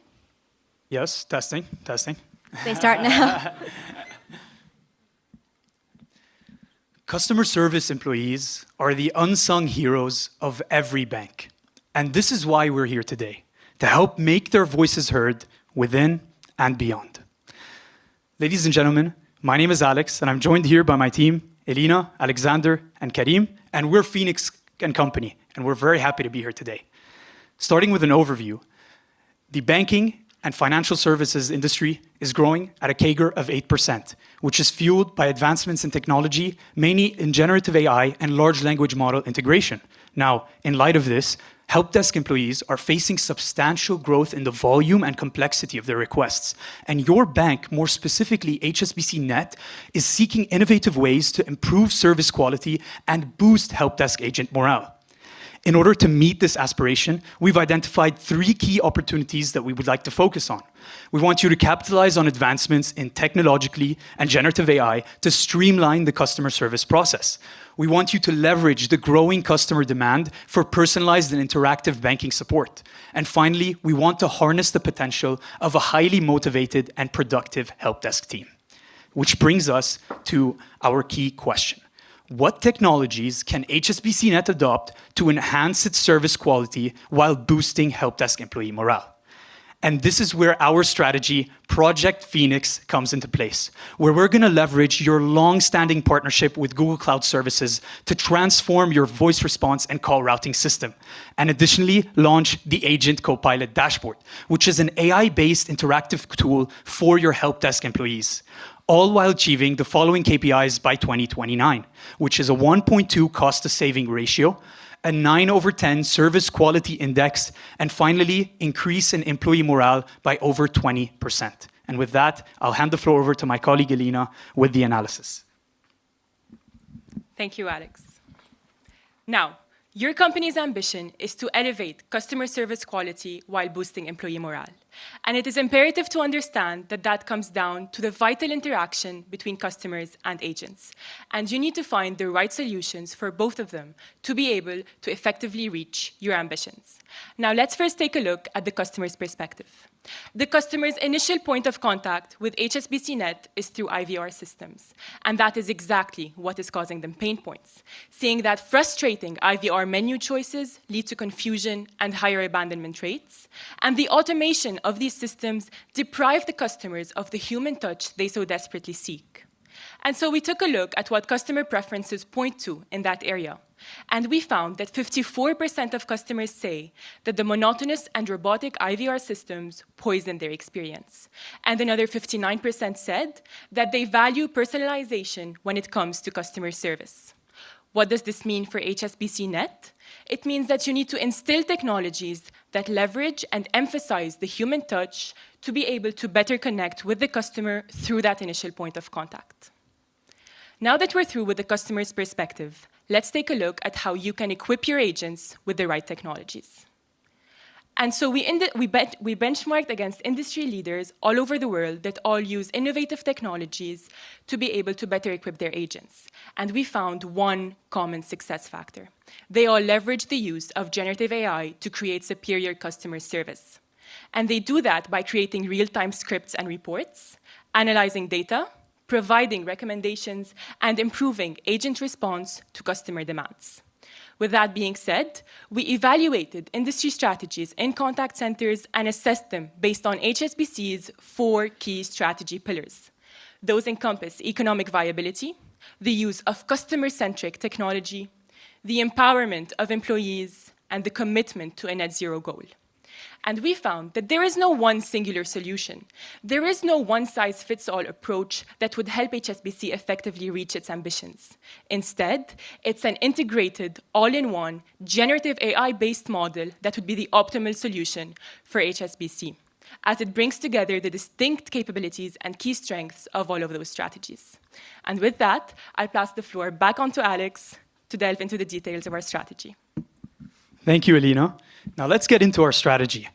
Introducing Project Phoenix, which encompasses 2 key elements, where we're going to leverage Google Cloud's conversational AI agent to transform your response and call routing system, and launch the Agent Copilot, which is powered by Google's Agent Assist. Let's dive into the first element. Allow me to introduce 2 key personas, one that represents an HSBC corporate customer and another an HSBCNet help desk employee, with myself as a corporate customer and my colleague Alexander as an HSBCNet agent. Now, let's go back. Yeah.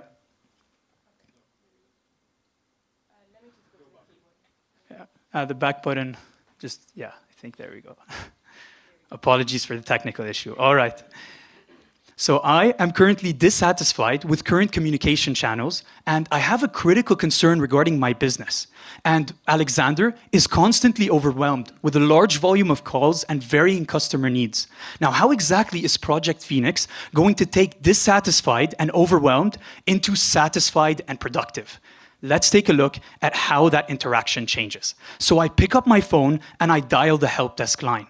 But now, instead of being connected to a traditional IVR system, which I'm predisposed to get frustrated on due to its monotone frequency, I'm now connected to Google's conversational AI agent, which is powered by Dialogflow. Now, what is Dialogflow? It's a natural language AI voice assistant, which completely transforms the caller journey from validation all the way down to self-service. Now, while I'm conversing with our new AI agent, call routing system is taking place in the background, which is categorizing my conversation across 5 key criteria to establish a call route. Across these main criteria, which is complexity of task, all the way down to the help desk agent morale that it's planning to route me to through morale categorization. Now, there are 2 key elements I'd like to highlight here, which is customer intent of call and customer sentiment. This new conversational AI can leverage the use of my keywords and the tonality when I speak to it to better understand the content and the sentiment and the emotions that I'm facing. Now, let's assume I called for a minor query. Instead of being transferred to a help desk line and wasting their precious time, I am now continually connected to Google's AI agent, but instead with a plethora of many different features, going to the extent of the ability that I can share my screen with the AI agent for it to properly curate and guide me to solve my issue. And more importantly, it's now giving me a more human feel because it can pick up on my emotional cues and concerns. But today's call is for a more complex request, and hence, the conversational agent is now going to transfer me to a help desk net employee. Alexander, are you there? Thank you, Alex. Now, we're very excited to finally introduce the new Agent Copilot dashboard, which is an AI-based interactive tool that will assist your agents throughout their client interactions. Now, to clearly understand the essence of the dashboard, I would like to invite you judges to build the dashboard with me. Now, earlier, Alex has mentioned that he was routed through my line. And what I would usually do as an HSBCNet agent is that I would answer the call and start asking him questions he already posed with the chatbot, further adding on his frustration and dissatisfaction. So how exactly are we changing things here? Early on, and before I even open the phone, I will understand the context. I will know exactly who am I speaking to. I will understand his relationship with HSBC, and more importantly, I will understand the context of the query at hand. Additionally, and more interestingly, I will be able to understand what is Alex clearly expecting to get from my call, and more importantly, how is he feeling at that time. And this will be made happen through the intent and sentiment analysis add-ons, which will be automatically generated through keyword extraction and the study of Alex's tonality using the conversational AI agent we already introduced in element 1 of Project Phoenix. Now, having understood the context, I finally pick up the phone, answer Alex, and start conversing with him. And what I would usually do is that I would ask him repetitive and redundant questions to clearly understand how can I be of great assist to him. But this is where Google's Agent Assist will come into play, which will be listening to the conversation all along and using speech-to-text technology to clearly understand the reference and the context at hand and make sure that I not only respond to him redundantly, but at a more accurate level. Now, what if at a certain point in time, Alex asks me a question that I do not have an answer to? Well, this is where we want to shift your focus to the retrieval augmented generation technology. But before we go there, let's take a quick step back. What I would usually do in that situation, I would manually hold the call and then transfer it to another agent, further prolonging the service time and adding on its frustration. But now, through RAG technology, it will be able to generate smart replies. And that means it will be able to provide me with the necessary and relevant knowledge and information in order to answer Alex's question at the highest level of speed, accuracy, and most importantly, quality. But a key question still lies ahead. How can I make sure that my conversation with Alex is at the highest level of productivity and efficiency? Well, this is where the addition of 2 new features on the dashboard will come into play.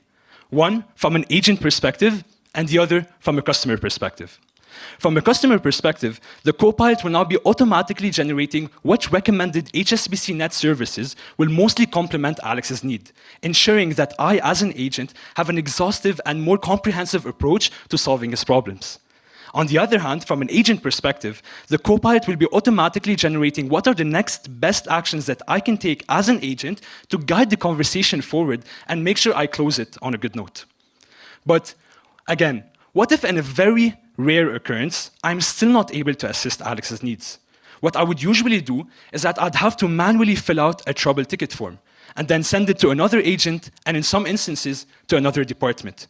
And this is where we want you to streamline the process to make sure it's as efficient and speedy as possible. And this will happen while the Copilot will be automatically pre-populating fields in the trouble ticket form, saving me time and effort. So now all I have to do is to review the pre-populated fields, make edits if necessary, and lastly, submit it. Now, with that being said, the conversation between me and Alex comes to an end, and I hang up the phone. Alex, how satisfied were you? I'm more than satisfied, thank you.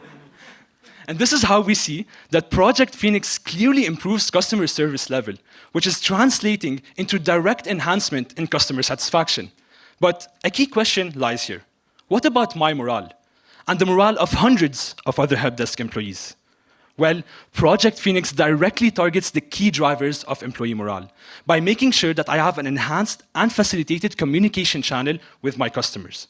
Second, it is allowing an ease of workplace stress, and more importantly, allowing me to have a balanced workload. Third, it is playing on my strengths, capabilities, and my diverse skill set. And lastly, and most importantly, it is giving me the right and adequate tools to ensure a streamlined and efficient customer service process. And all of this is happening through Project Phoenix 2 elements: the use of conversational AI agent, and most importantly, the development and introduction of the Agent Copilot dashboard. Now, with that being said, I'll hand the floor over to my colleague Karim to walk you through the impact of our strategy. Thank you, Alex. Our strategy focuses on two main areas: enhancing service quality and improving employee morale, both of which we are confident our strategy can significantly impact. Starting off by achieving a service quality index of 9/10, comprised of some of the main metrics highlighted within the case, such as the average abandonment rate and average speed to answer. Additionally, our strategy greatly boosts employee morale through enhancing their content and satisfaction in the following key areas, being their professional skill set development, the quantity and quality of workload provided, and finally, the provision of supplementary tools to support customer interactions. But how much will this cost? We expect Project Phoenix to incur incremental costs of 16.6 million Hong Kong dollars over the next 5 years, mainly driven by deploying and fine-tuning the AI models, outsourcing Google Cloud services, and hiring integration managers. We've also taken some key assumptions regarding the cost structure of using Google Cloud services and hiring integration managers, which we would be more than happy to dive into. With Project Phoenix, the benefits outweigh the costs, as we expect to yield cost savings of 20.1 million Hong Kong dollars, driven by enhancing operational efficiency and reducing employee turnover, both of which have detailed cost-saving breakdowns in the appendix. We've also measured the impact of our strategy over the next 5 years, and we'd like to shift your attention to some of the quick wins that can help leverage and build momentum and realize the impact early on into our strategy, being deploying the AI model and making it available for use, successfully onboarding the integration managers, and enabling the AI model to perform simple tasks through it learning over time. With that being said, we also identified some key risks, such as data security, which we can mitigate by threat modeling, and technological advancements, which we can mitigate by continuous monitoring and evaluation to capitalize on any emerging technologies that can be useful. With that being said, this concludes our strategy, and we are confident that with Project Phoenix, you will not only be able to achieve the following KPIs, but also provide a voice to your unsung heroes. Thank you.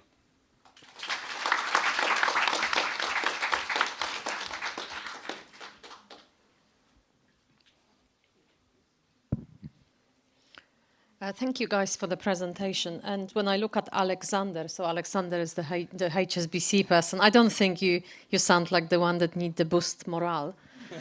But But looking at the slides, there was one slide and one KPI, I think, that you showed that you would like to monitor morale. Can you talk me through how would you achieve that? Something which is not really tangible. Sure thing. So Elena, can you please take us to the Employee Morale Index? So as part of the impact of our strategy, we've constructed an Employee Morale Index, and we've taken the following dimensions into account, as reinforced by a Forbes 2024 report that mentions the best practices in employee call center management.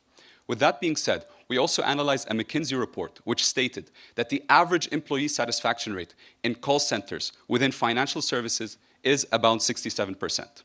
And since our strategy touches up on some of these main aspects, such as enhancing the quality of work provided, providing the employees with professional skill set development, and others, we are confident that this will translate to a 20% increase in our Employee Morale Index. Thank you, Karim. And actually, if I may add on to that, since Karim did an excellent point in touching on the employee morale from a quantitative level, your question also referred to the aspect of morale categorization. How are we going to route the call to a right agent with the adequate morale? Well, let's take a look at our morale categorization model. So here we understand that HSBCNet employees' morale are based on their interactions they have on a day-to-day basis. So the more complex and intense the interaction is, the greater the impact on their morale. So we adequately split the morales into 3 different tiers between how well the task is matched with their skills and the intensity of the interaction. So let's say an employee like Alexander receives 3 tier 3 level calls. The next call he's going to get routed is probably going to be a tier 1. Yeah, congratulations, guys. And very detailed. We can clearly see that you did a great job in only 24 hours. That's amazing. My question that I have is that about 60 to 70% of the queries that we get, they're not through live chat, they're not through phone, they are through email. So how do you use your model to tackle the emails as well? Okay, I can actually answer that question. And we did acknowledge that point. We did see it during our research. But we found key research insights that say that customers only send emails, they only submit queries through live chat when the phone call fails. So once they do not see results with the phone calls, that is when they turn to other means of communication.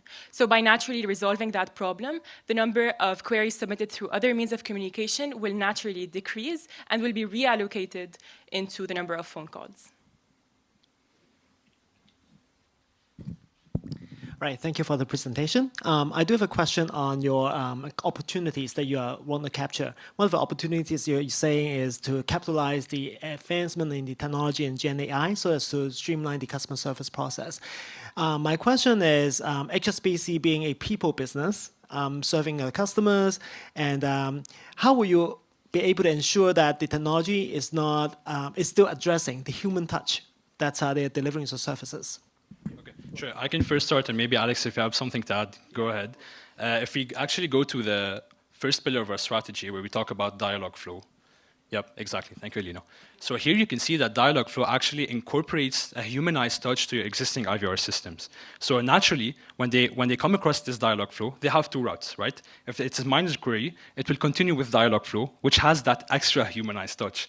And if they don't, which they go to the complex queries, they will naturally drive to the humanized route, which HSBC already has traditionally, which is through the HSBCNet help desk team. So this is how we're ensuring that in all routes, we are ensuring that we have a humanized touch, either through the AI model which we're integrating, or through a more streamlined process for the help desk employees.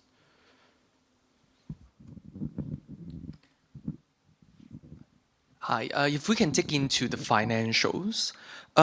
2 questions. One is on the cost side. Can you clarify what is one-off versus what is the run rate cost impact, additional cost that we need to incur? And second, on the benefit side, if you, without showing me the full spreadsheet, talk us through what are the key drivers of savings and what are the key assumptions that we should be looking at? Okay, sure thing. So if we can start off with the cost, can you please take us to the incremental cost summary? Total. So our costs are going to be driven by many different aspects. First being the operating costs of the AI model, deploying the AI model, fine-tuning it, training the employees, integrating the integration managers, and finally other miscellaneous expenses. But let's dive into the annual operating costs of the AI model. Elena, can you please take us to it? Yes, this one. So we took a look at Google Cloud's website, and the way that they price their services is on a usage-based pricing. And that applies to both of the services in which we're recommended, being the conversational agents and Agent Assist. And the way it works is they basically price based on the number of audio inputs and outputs, the sentiment analysis requests, and other things such as text queries. And given that we know the number of queries that the help desk receives on an annual basis, we were able to calculate how much usage we would require of these services to land incremental costs of around 1 million Hong Kong dollars within the first year. Of course, we've taken into account some deployment and fine-tuning costs, which will be integrated throughout different years.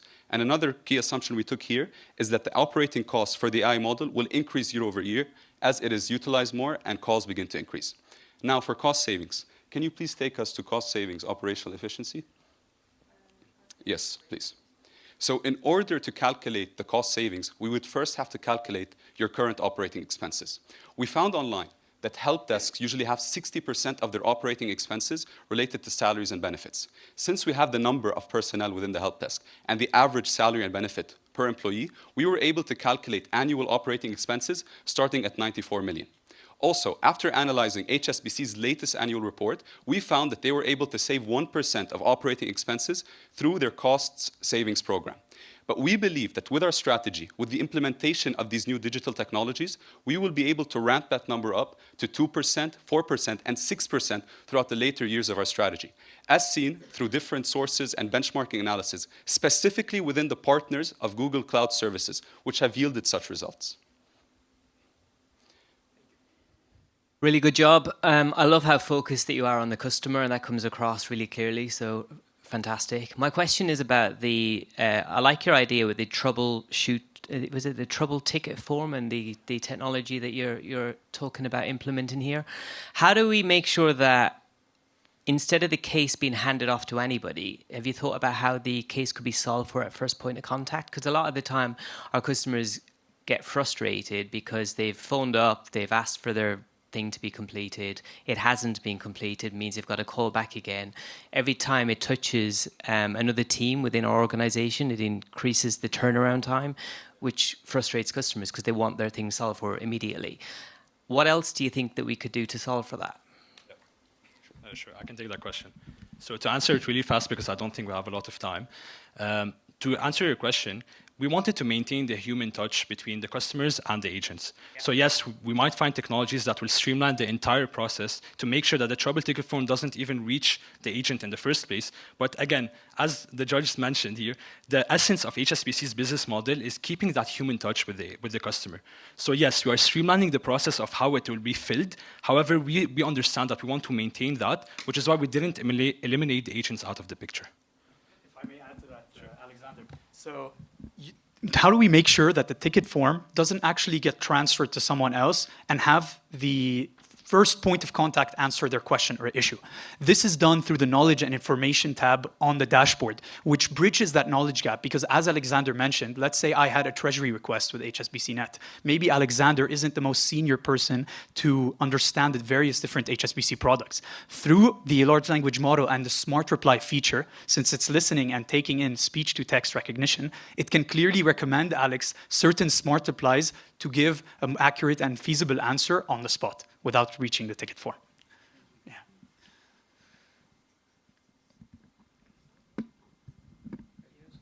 Well done, well done. Thank you very much. Thank you.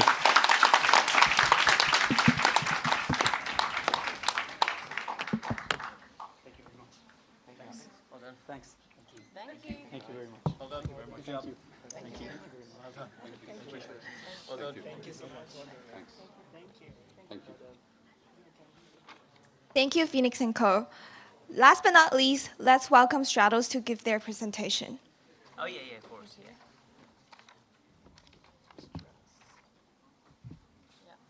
Thank you.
Stratos.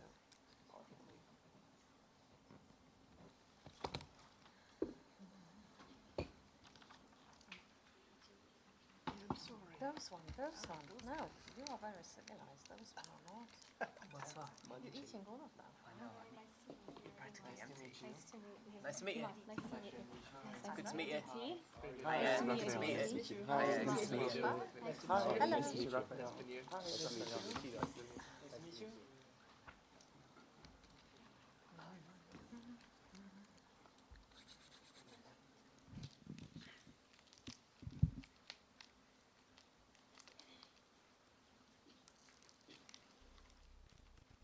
Are you guys ready? Sure. Okay. Please start. Wonderful. Good afternoon, everyone. We are Team Stratos, and we are beyond excited to be here today. And our goal here is not just to help HSBC be a leader today. We are helping it be a leader of tomorrow. And that's why together, as Team Stratos and HSBC, we together are entering a new era. So what is the issue we have at hand today? We are seeing issues with our customer service efficiency. With 97,000 customer queries a month and only 235 agents worldwide, we are at strain. So what can HSBC do to help? Starting with, first, improving our HSBCNet service to be tailored to our most popular customer segment, from large corporates to SMEs. Secondly, maximize our operational efficiency. And we do this by streamlining our workflow processes. And at the same time, thirdly, why don't we improve our agents' experience? Why don't we boost their morale? And ladies and gentlemen, that's exactly what the ERA strategy here is doing today. So on a feasibility matrix, we evaluated several solutions. Yet ERA emerged as the superior. And how did we evaluate this? We looked at HSBC's 4 pillars. We looked at the SECAR operational efficiency matrix. And we looked at the 4 Ts. And ERA truly stood out amongst all. But before we explain exactly what ERA is here today, we wanted to take a quote directly from the HSBC values. We're entrepreneurial. We try new things, we learn and improve, and we take smart risks. But yet we are dynamic. We reject mediocrity, and we move at pace. This is a brilliant opener for exactly what ERA is aiming to do today. Starting off with Eve, evolving our agent capabilities. With a limited number of agents and so many queries a month, how do we maximize their potential? Currently, our onboarding training does not target our popular segment, nor provide common pain points to help our agents have a standardized procedure in addressing these issues. And on top of that, our largest category of queries is payments. So why don't we work on helping our trainings prepare our agents for those real-life simulations on the job? That's exactly why we're introducing a revised agent training that prepares our agents for these common pain points among our most popular customer segments. And what's the impact of this? We are approximating a ASA reduction of 5 seconds, which will reduce our labor time by 134.44 hours a month. That's time that we can redirect for our agents to use on the complex issues, the ones where they need to be putting their 100%, not the issues where we can have a standardized procedure. On top of that, we estimate savings of $10,000 per year in labor costs. That's money for HSBC to reinvest in being that leader of tomorrow. And lastly, at the same time, help our agents have confidence in taking on those issues. So what does this look like? We made a mock-up of what exactly such a training hub could look like.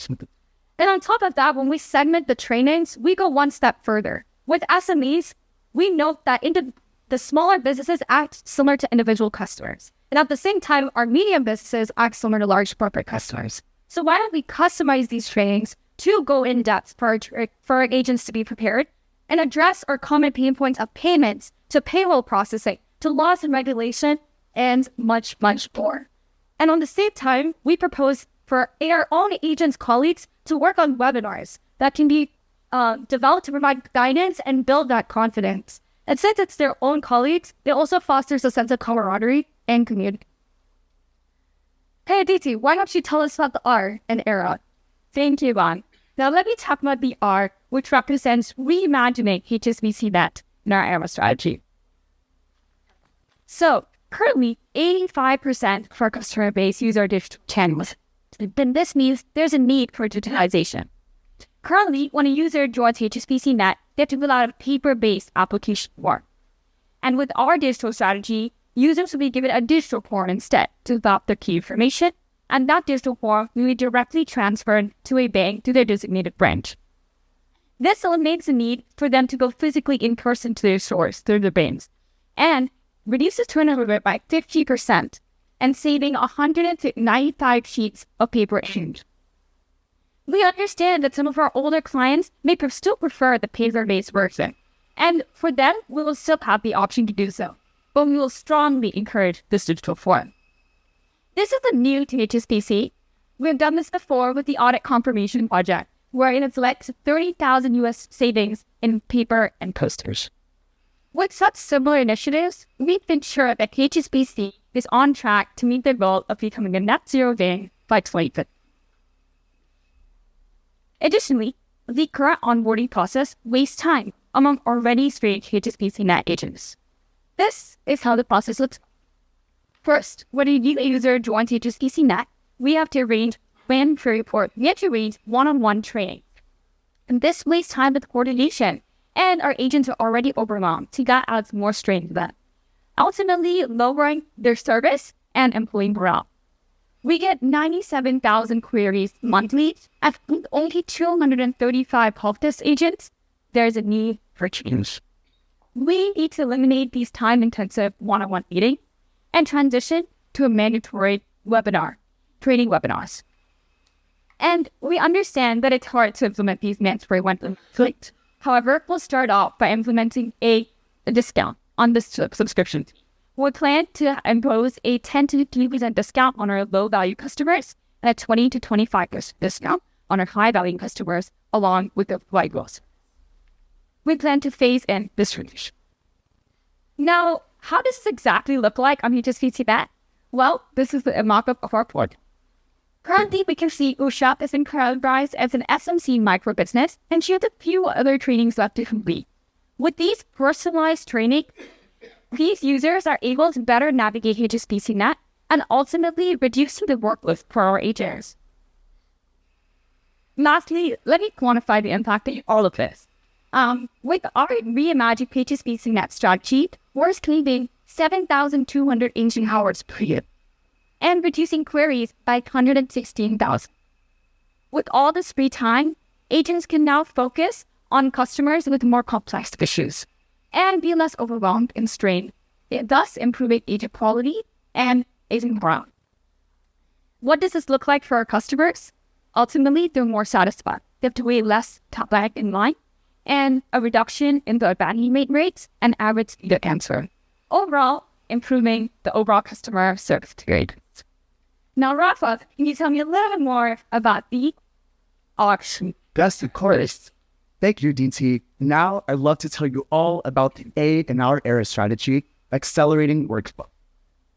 This is what HSBC's current workflow looks like. And to me, it's confusing, it's jarring, and it's imposing inefficiencies, not just in our customers, but for our employees. Team Stratos identified the key segmentations that are imposing these inefficiencies, which is why we are proposing a new workflow. Essentially, we are pushing the IVR menu options to prompt our customers whether their query is technical or non-technical in nature, so that we can send them to the right agent and right department faster and accurately. Now, I'd love you to meet Richard. Richard is a loyal HSBCNet user. However, he's upset. He's frustrated. During his lunch break, he's been on the phone for 30 minutes trying to connect with an agent. As a client and customer, wouldn't you also be frustrated? Here, his identity was not verified, which led to the call failing. Once he was able to connect with an agent again, he had to explain his problem and got more and more frustrated. So would I. So, once he was able to connect with this agent, he had to explain his problems even further. But then the agent realized that he had to be transferred to another agent and another department, making Richard even more frustrated. Before he was even transferred, his lunch break was over, so nothing was resolved. So Nikita, why don't you tell us how we can help customers just like Richard and improve our edition? I would love to, Raphael, and I'm sorry to hear about your brother Richard's issues. I think there are many ways that we can help him out. The first thing we're going to do is implement a more strategic IVR. How are we going to do that? 2 ways. The first thing is automated identification and verification. There's no need to have Richard connect with an agent in order to verify his identity. That takes up both the agent's time and Richard's time. If we're able to implement a simple IVR to do this instead, we will be freeing up agents to do more important work and make it easier for Richard to make sure he's actually identified and verified before he hops on a call with an agent. Next thing we want to do is separate queries by technical and non-technical, right? Richard had to connect with an agent, explain his entire problem, and then only after that was he told that the agent couldn't help him and he has to be transferred to somebody else. The agent spent time talking with Richard and tried to give him a solution, and Richard wasted time explaining his issue. By implementing a simple IVR that categorizes Richard's issues and questions as technical or non-technical, we can forego this entire process. Now, the next thing I want to talk about is implementing a simple AI note taker to help our agents be more efficient. Now, per the National Bureau of Economic Research, support agents using AI could handle 13.8% more customer inquiries per hour. What does that mean for us?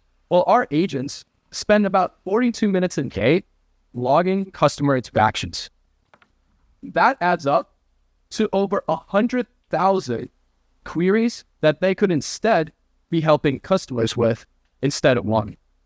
Now, as you can see, the cost savings that we would be achieving from cutting down on inefficiencies and from doing cost savings, they greatly outweigh the cost of implementing this simple AI software. Now, the last thing we can do to help our friend Richard out is implement customer surveys.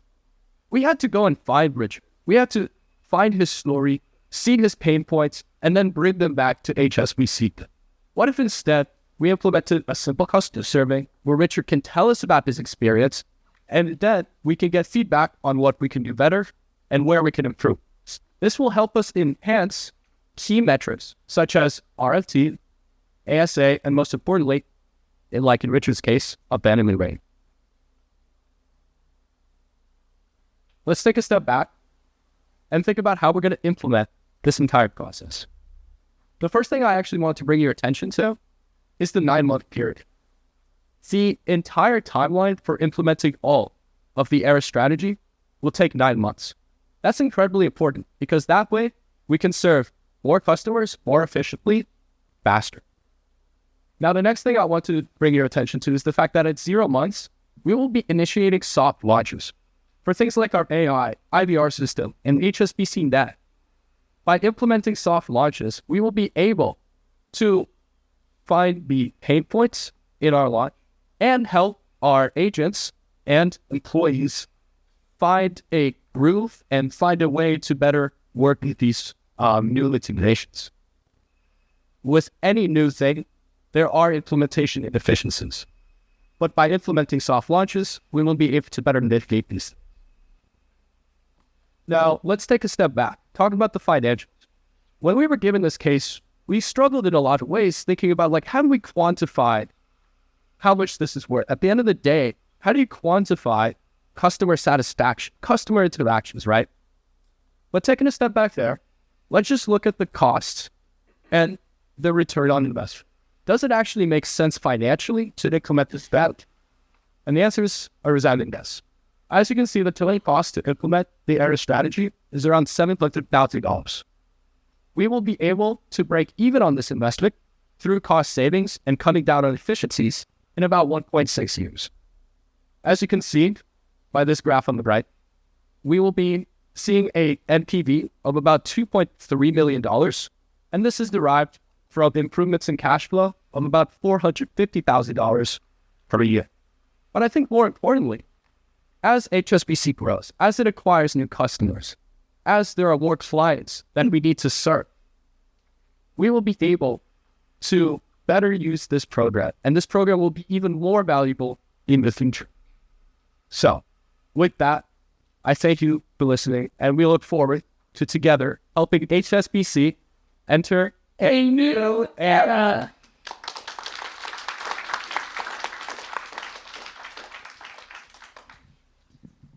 All right, congratulations, everyone. That was a great presentation in 24 hours. Very well done.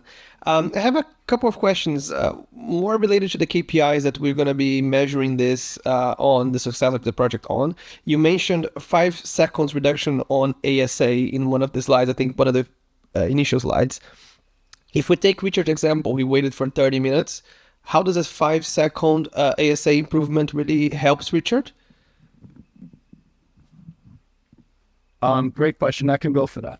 So a 5-second reduction in answering time, essentially we're able to answer more calls and we're able to have less abandonments, right? When you call someone for customer service, the longer it rings, the more likely you are to hang up. This is obviously a pain point that our customers see, as our abandonment rate is much higher than our competition. On top of that, the higher our answering rate is, that means the more people we are serving.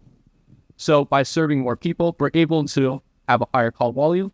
And by having a higher call volume, we're able to give customers a better experience by giving them better solutions to whatever issues may come up.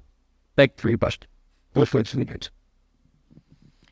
Thank you, guys. One of your proposals was to automate ID and B. So can you walk me through how would you avoid potential fraud in this area? We're seeing a lot of both voice and face recognition frauds these days.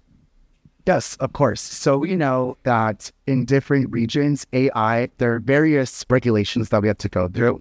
And so in terms of our IVR and identifying the identity of our customer, we also plan to utilize our global reach and partner with the local banks so that they can, in fact, incorporate also two-factor identification so that it does not completely override and go against the AI regulations. And so that's how we can putting the IDs be at the beginning so that you're able to streamline that process and push our customers into the right region at the right time the first year. How would you avoid fraud?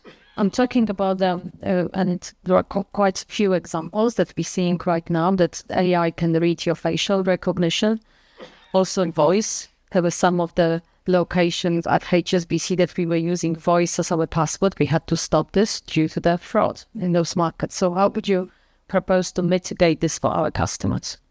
Yes, so by having two-factor identification, it's not just your voice in case. You can also have a backup email, which is used in very basic situations such as schools. We use TrueNet verification to log into our student portal. And so this can be texting or receiving a text message, receiving a call, receiving an email, and different ways that you can verify it that way so that it's not just someone's face like a picture or someone's voice to avoid from. Well done, good job. When you talked about reimagining HSBCNet, you talked about moving from the one-to-one training sessions to webinars, and then you believe that would reduce agent hours, I think by 7,200 and 116,000 less queries. How do you believe that moving from a one-to-one session to a webinar will have that great impact? Yes.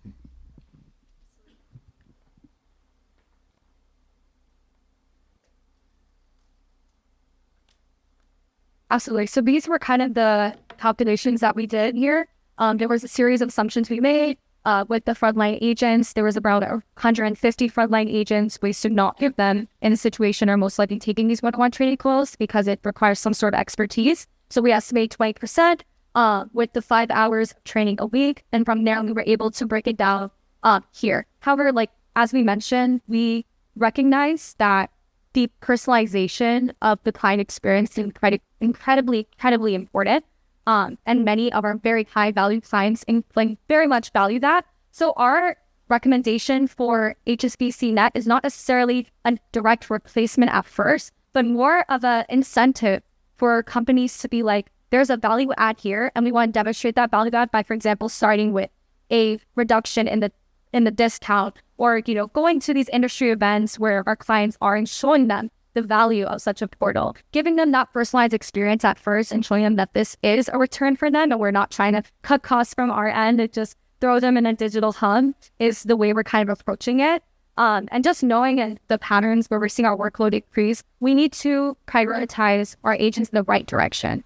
And for this, we thought that this type of hub would be the best kind of replacement. Yeah, we're not replacing, if that's the right word, we're more redirecting to a first kind of point of contact where they will still get that personalized experience because we're identifying what type of business they are and giving that training to. So thank you so much. I also really like what you were talking about, the customer feedback form. I think it's really great to get feedback directly from customers so we understand what challenges they face and what they like, etc. What would you do with the feedback? So it'll be really good to see the list of the top 10 things that customers don't like maybe, but how do you ensure that you collaborate effectively with people who don't work for you that will need to make changes to your website that ultimately improves the experience for customers?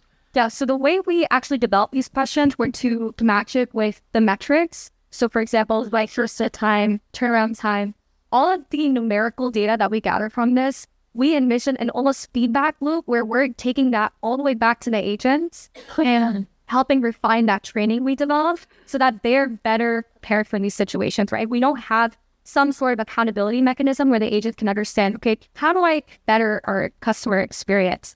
And because so much of the data is very numerical and we can use that to gather insights, that's very tangible things we can show anyone who we need to present that data to and be like, hey, this is what we're seeing in the numbers. We need to make a change. And that's kind of how we went in developing the survey. Of course, we wanted to make sure there was some qualitative box, as usually found on most customer surveys, where if an agent if a client had a really bad experience, for example, God forbid, could share that and give them that platform to feel like, I'm not just typing in numbers or putting it on a box, because you can't necessarily quantify customer experience, right? But we can do the best we can to get those numbers so that when we go back to our agents, there's data we can present and there's more incentive for them to be like, hey, this is the change we need to make. So, but yeah, thank you. Has Richard completed one of these? He's getting there.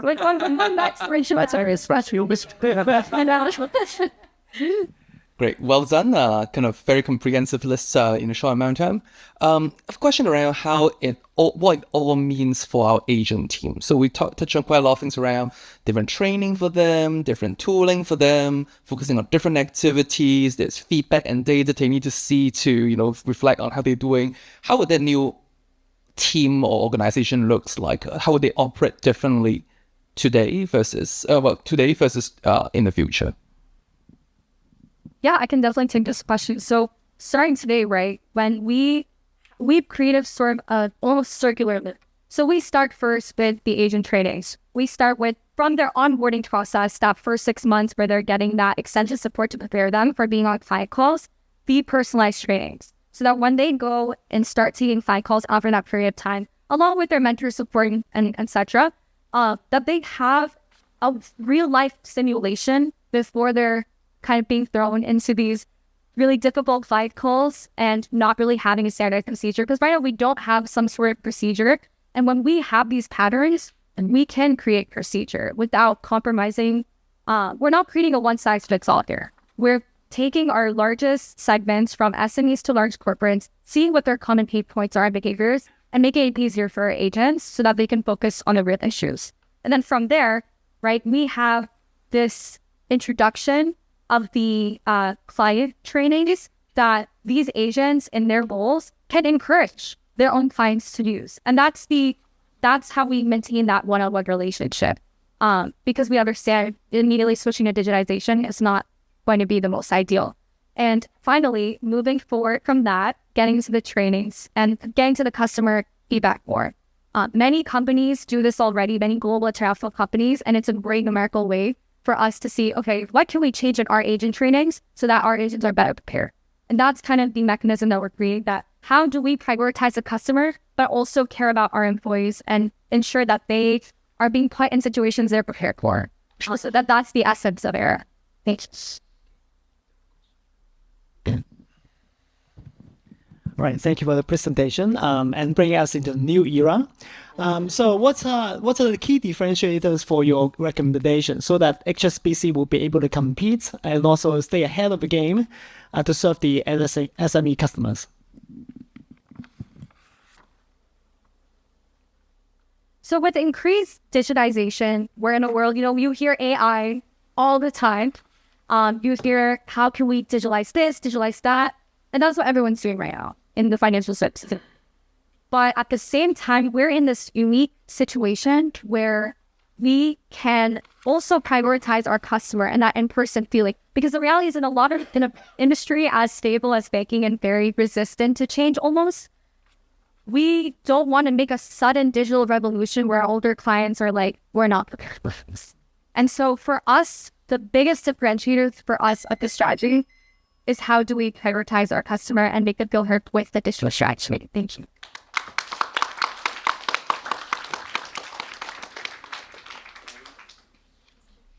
Thank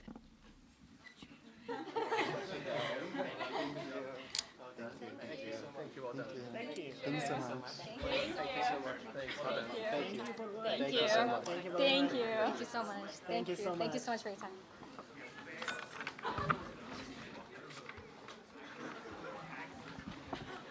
Thank you, Stratos. Hey, Daria, what do you think about today's presentations? I think all the teams have done an incredible job incorporating their knowledge and creativity into their presentations, and they only had 24 hours for preparation. For their hard work, let's give all of them a big hand of applause.